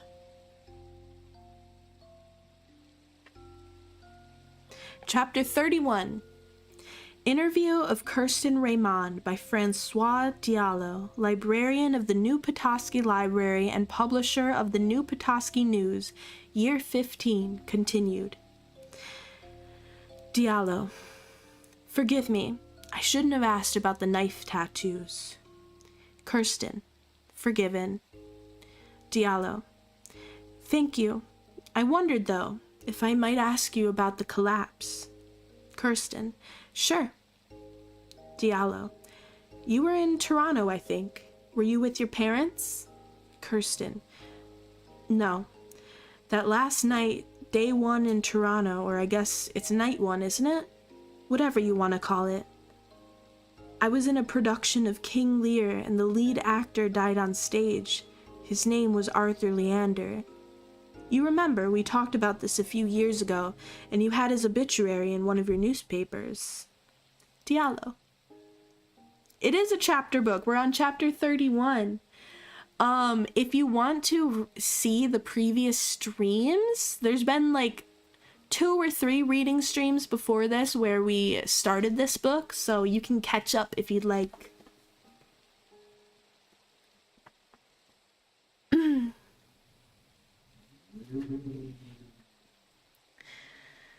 Diallo.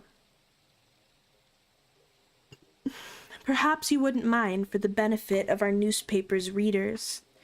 Kirsten. Okay, yes. He had a heart attack on stage, like I was saying. I don't remember many details about him because I don't remember very much about anything from that time, but I've retained a sort of impression of him, if that makes sense. I know he was kind to me and that we had some sort of friendship, and I remember very clearly the night when he died. I was on stage with 2 other girls in the production, and I was behind Arthur, so I didn't see his face. But I remember there was some commotion just in front of the stage, and then I remember hearing a sound, this sharp thwack that was Arthur hitting his hand on the plywood pillar by my head.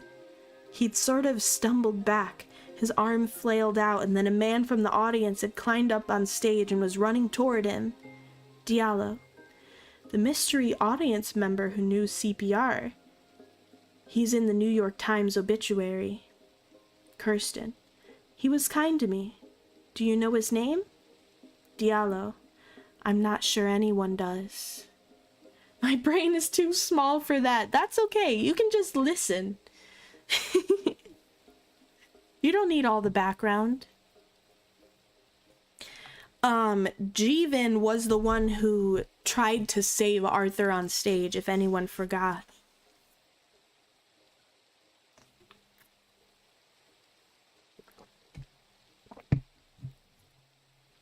Chapter 32.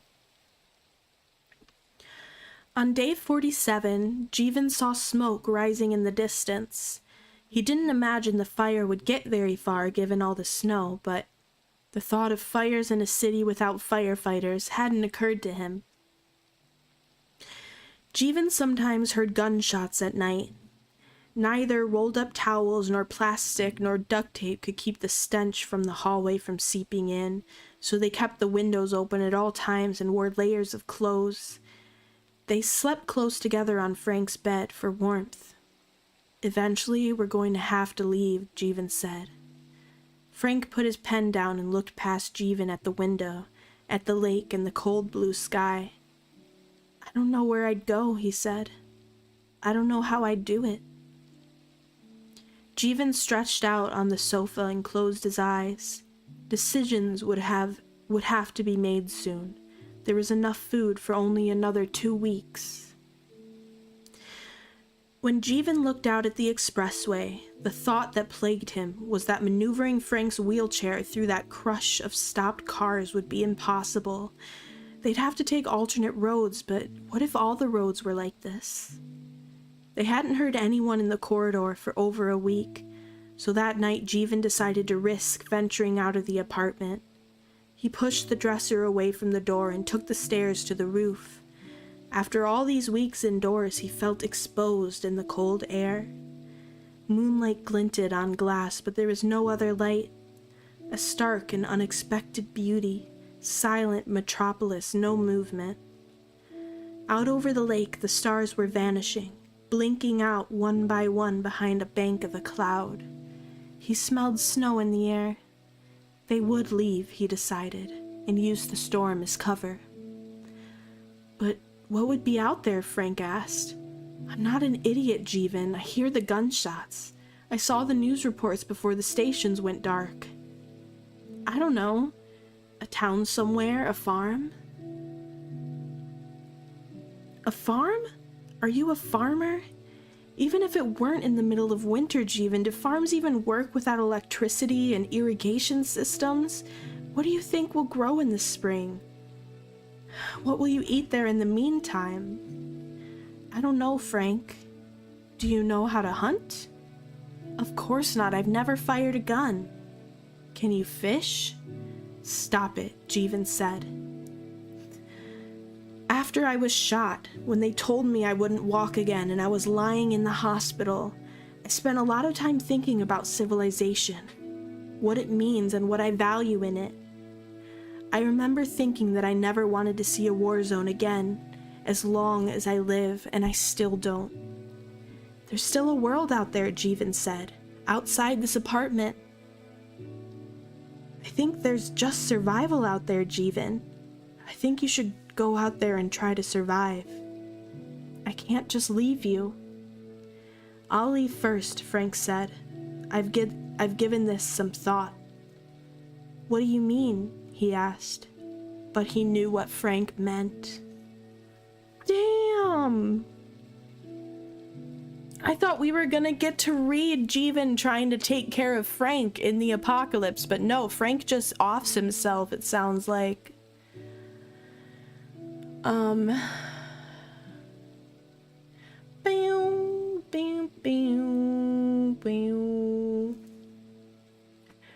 Won't stop the nice wave. I like how although Juno might be a bit tired, a bit worried, or even a bit sad, she knows that she can talk to us to help make the day better. Aww. That's so sweet. That is very true. I've been having a hard time this year, but streaming always makes me happy. Most of the time.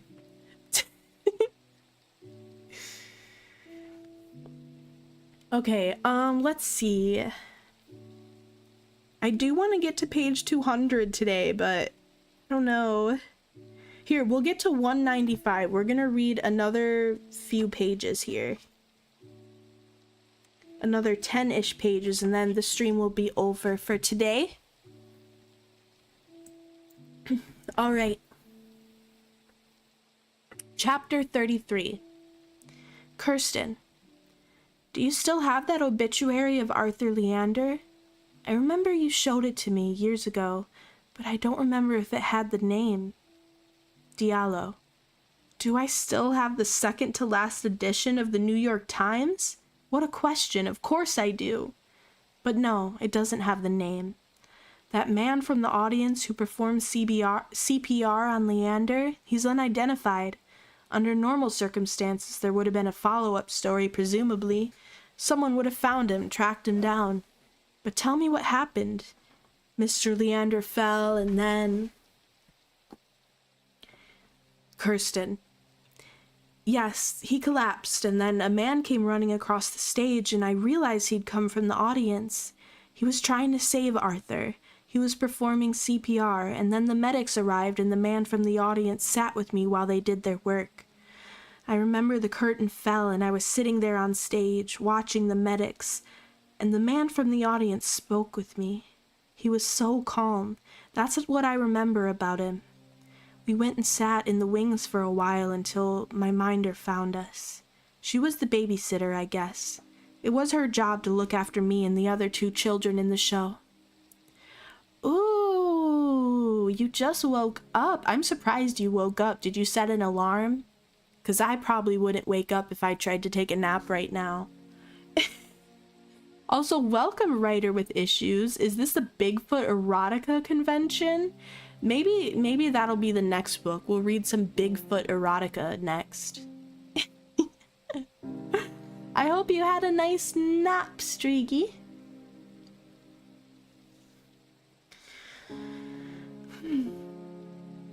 Diallo, do you remember her name? Kirsten. No, I remember she was crying, really sobbing, and it made me cry too. She cleaned my makeup off, and then she gave me a present, that glass paperweight I showed you once. Diallo, you're still the only person I know who carries a paperweight in their backpack. Kirsten, it's not that heavy. Diallo, it seems an unusual gift for a child. Kirsten, I know, but I thought it was beautiful. I still think it's beautiful. Diallo, that's why you took it with you when you left Toronto?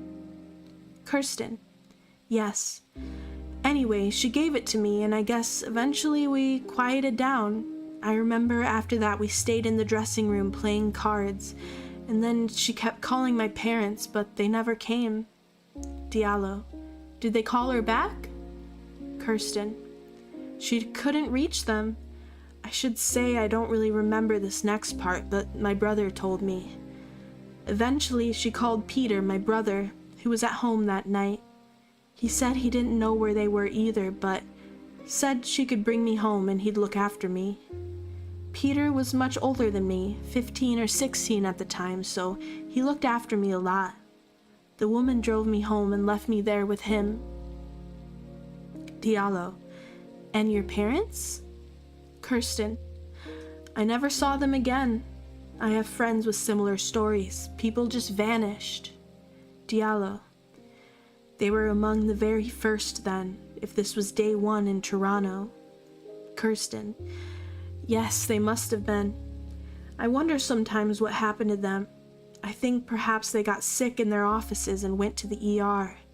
That seems to me like the most likely scenario. And then once they got there, well, I can't imagine how anyone could have survived in any of the hospitals. Diallo, so you stayed at home with your brother and waited for them to come back. Kirsten, we didn't know what was happening. For the first little while, waiting seemed to make sense. I always take short naps. I'm still recovering post-op, so I needed it. I see. That is a talent, actually, being able to take short naps. Chapter 34. Read me something, Jeevan said on the 58th day. He was lying on the sofa, staring up at the ceiling, and he'd been drifting in and out of sleep. It was the first thing he'd said in 2 days. Frank cleared his throat. Anything in particular? He hadn't spoken in 2 days either. The page you're working on now. Really? You want some overprivileged philanthropist thoughts on the charity work of Hollywood actors? Why not? Frank cleared his throat. The immortal worlds of a philanthropist whose name I'm not allowed to divulge, but who you've never heard of anyway, he said. And then this is the excerpt from the page. What I like to see is when actors use their celebrity in an interesting way. Some of them have charitable foundations. They do things like try to bring attention to the plight of women and girls in Afghanistan, or they're trying to save the white African rhino, or they discover a passion for adult literacy, or what have you. All worthy causes, of course, but I know their fame helps to get the word out. But let's be honest here. None of them went into the entertainment industry because they wanted to do good in the world. Speaking for myself, I didn't even think about charity until I was already successful. Before they were famous, my actor friends were just going to auditions and struggling to be noticed, taking any work they could find, acting for free in friends' movies, working in restaurants or as caterers, just trying to get by. They acted because they loved acting, but also, let's be honest here, to be noticed. All they wanted was to be seen. I've been thinking lately about immortality, what it means to be remembered, what I want to be remembered for, certain questions concerning memory and fame. I love watching old movies. I watch the faces of long dead actors on the screen, and I think about how they'll never truly die. I know that's a cliche, but it happens to be true. Not just the famous ones who everyone knows, the Clark Gables, the Ava Gardners, but the bit players, the maid carrying the tray, the butler, the cowboys in the bar, the third girl from the left in the nightclub. They're all immortal to me. First, we only want to be seen, but once we're seen, that's not enough anymore. After that, we want to be remembered. Wow, wow, wow! Diallo, what was it like those last days before you left Toronto? Kirsten, I stayed in the basement watching television. The neighborhood was emptying out.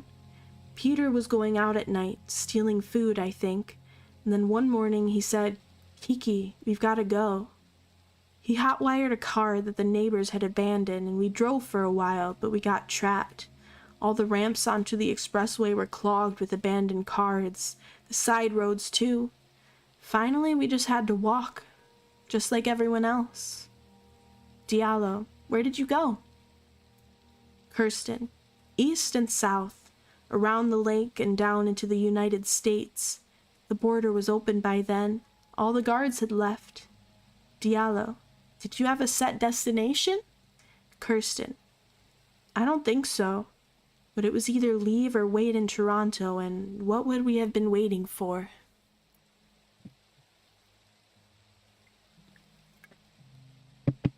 Okay. I believe this is going to be the last chapter we read. This is chapter 36, okay?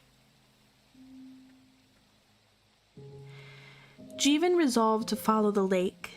The beach was all gravel and rocks, difficult to walk on in the snow and the twilight, but he was afraid of twisting his ankle, and he didn't like the footprints he was leaving, but he was determined to stay off the roads if he possibly could. He wanted very much to avoid other people. On his last evening in the apartment, he'd stood by the window, watching the expressway through the telescope. In 3 hours of watching, he'd seen only 2 people, both headed away from downtown, furtive, glancing over their shoulders. In every moment of these hours, he was aware of the silence emanating from Frank's bedroom. He'd checked twice to make sure Frank wasn't breathing, knew the second time was irrational, but how terrible it would be for Frank to wake up alone. He'd felt a vertiginous... what is this word? He felt a vertiginous giving way. The cliff crumbling beneath his feet, but held to sanity by sheer willpower. He wasn't well, but was anyone? While he was waiting for the day to end, he sat at Frank's desk, looking out at the lake, trying to hold on to the tranquility of these last few moments, here in this apartment where he'd been for so long. Frank had left his manuscript on the desk. Jeevan found the page he'd been working on, a philanthropist's thoughts on old movies and fame. Frank's impeccable handwriting on the top margin. I've been thinking lately about immortality. Was that line Frank's then, not the philanthropist's? Impossible to say. Jeevan folded the piece of paper and put it in his pocket. Causing vertigo. Oh, vertiginous. That makes sense. Interesting. Vertiginous. Just after sunset, he left the apartment with the dusty backpack that Frank had taken hiking on trips in his pre-spinal cord injury days. Its existence was something of a mystery. Had Frank imagined he'd someday walk again? Was he planning on giving it to someone? When the last light was fading over the lake, Jeevan pushed the dresser aside, stepped out into the terrible corridor with its reek of death and garbage, and made his way down the stairs in darkness. He stood for several minutes behind the door that led to the lobby, listening, before he eased it open and slipped through, heart pounding. The lobby was deserted, but the glass doors had been smashed.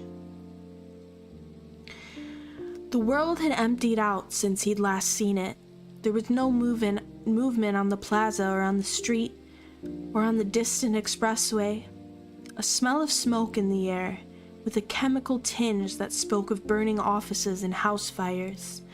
But most striking was the absolute absence of electric light.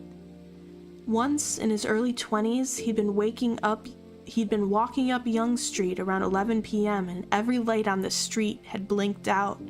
For an instant, the city had vanished around him, and then the lights were back on so quickly that it was like a hallucination.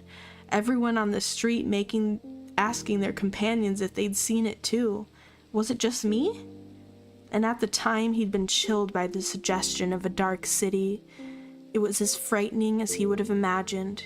He wanted only to escape. The moon was a crescent in the evening sky. What does death smell like? I'm guessing it just smells like rotting flesh. Like, maybe if you, like, have a piece of meat that you leave in your fridge for too long. You know what I mean? But much more powerful. Also, Eric, sorry, I will do this stretch before we finish this last chapter.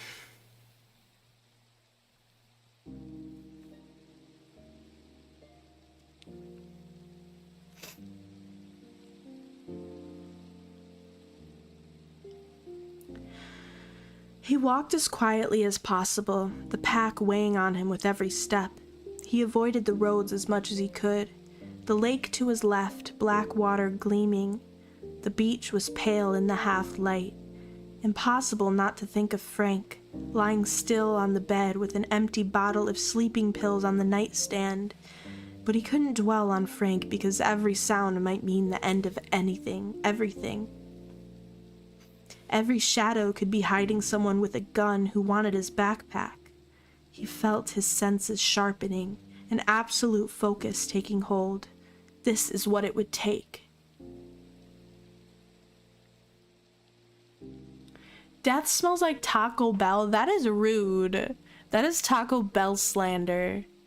Excuse me, take it back. It's actually not that strong. My sister is a mortician. I've walked past the mortuary room when it was open, but they probably have a way to, like, handle it, you know? They probably have some methods in place. I don't know. Let's see.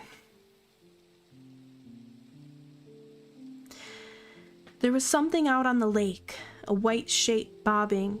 A sailboat, he decided, probably the same one he'd seen weeks ago from the apartment. Probably no one aboard.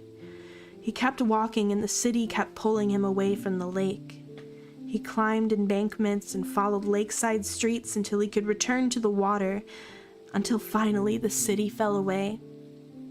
Every so often he stopped to listen, but heard only the water on the gravel beach, a gentle wind. After some hours, he heard gunshots, far distant, 2 quick, sharp noises, and then the night closed over the sounds, and there was only Jeevan, only the water, only whatever frightened souls still remained. He wished he could move faster. The moon was setting. He was passing along the edge of an industrial wasteland.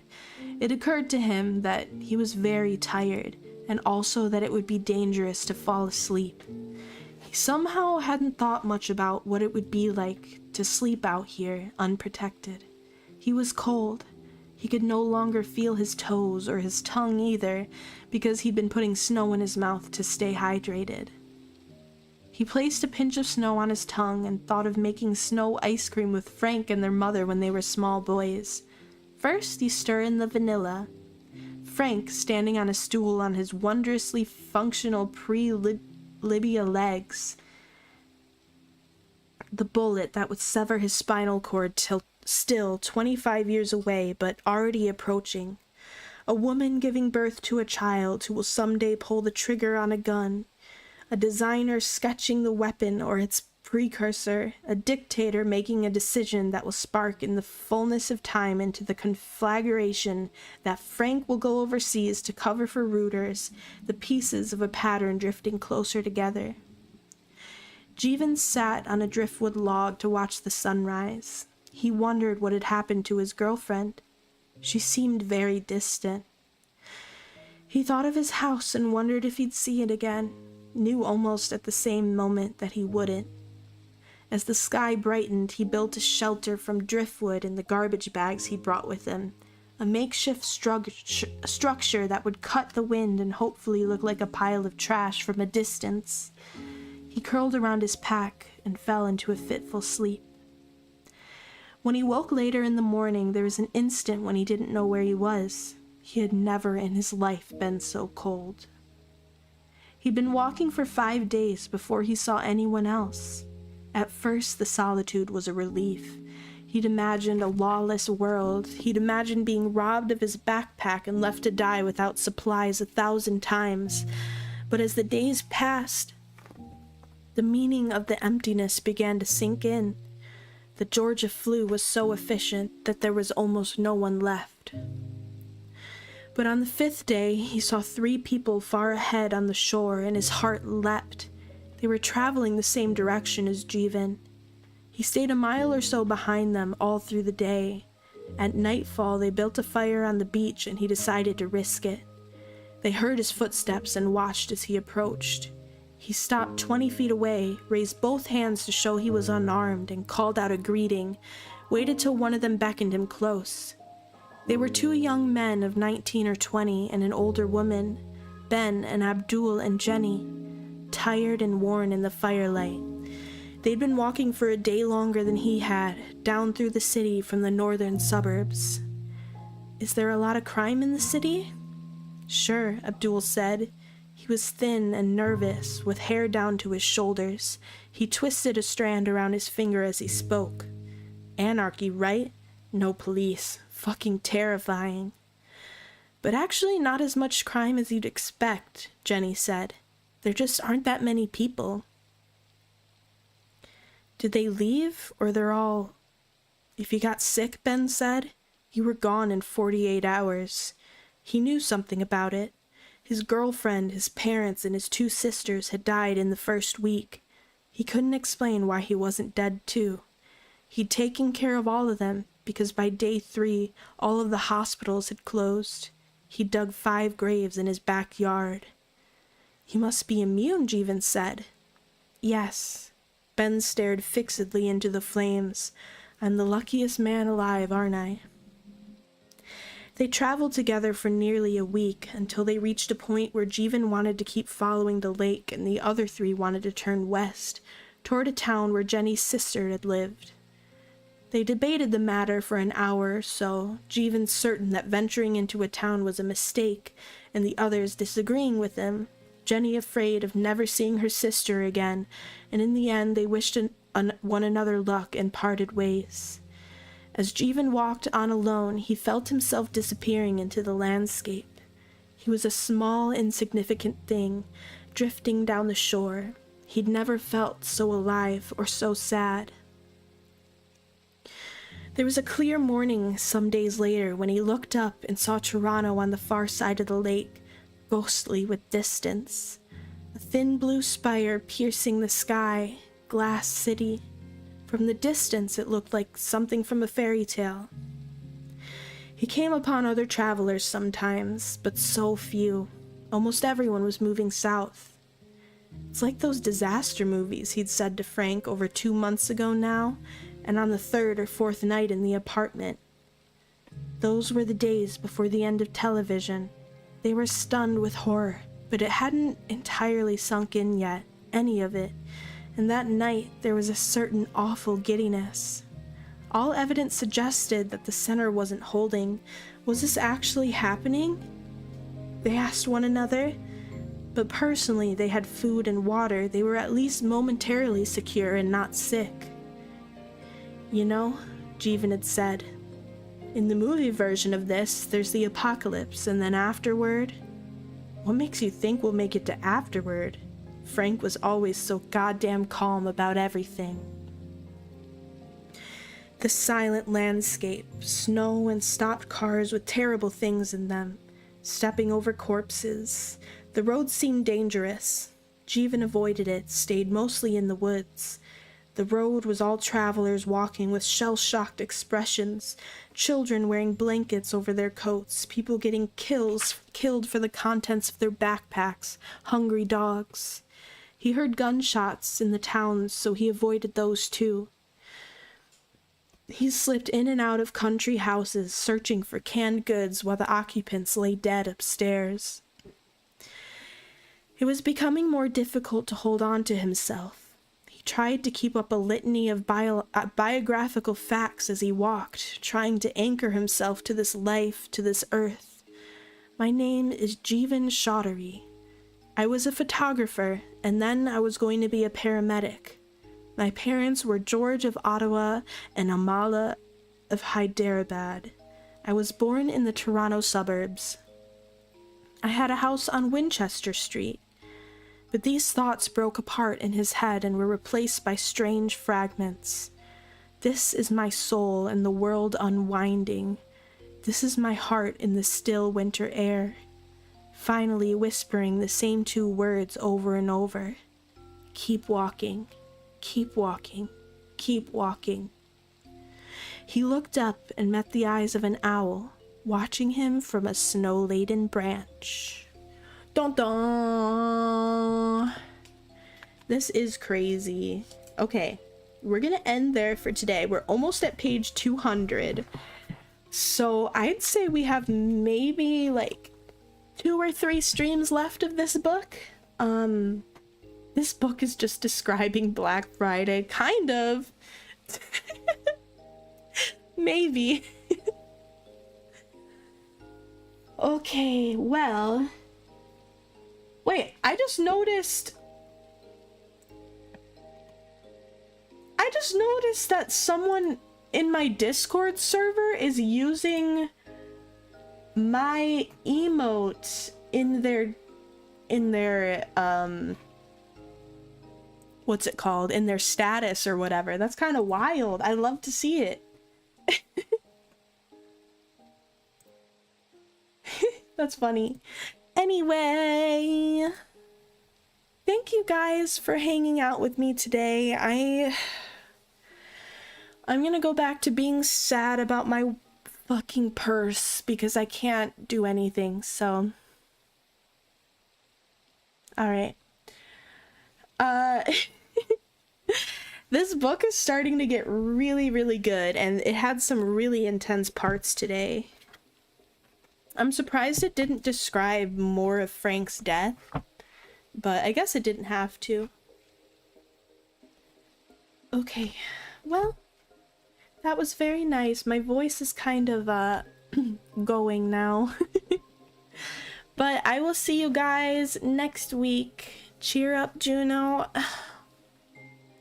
I'm just sad because I just got my paycheck today, my first full paycheck since I lost my last job, and I can't even use it.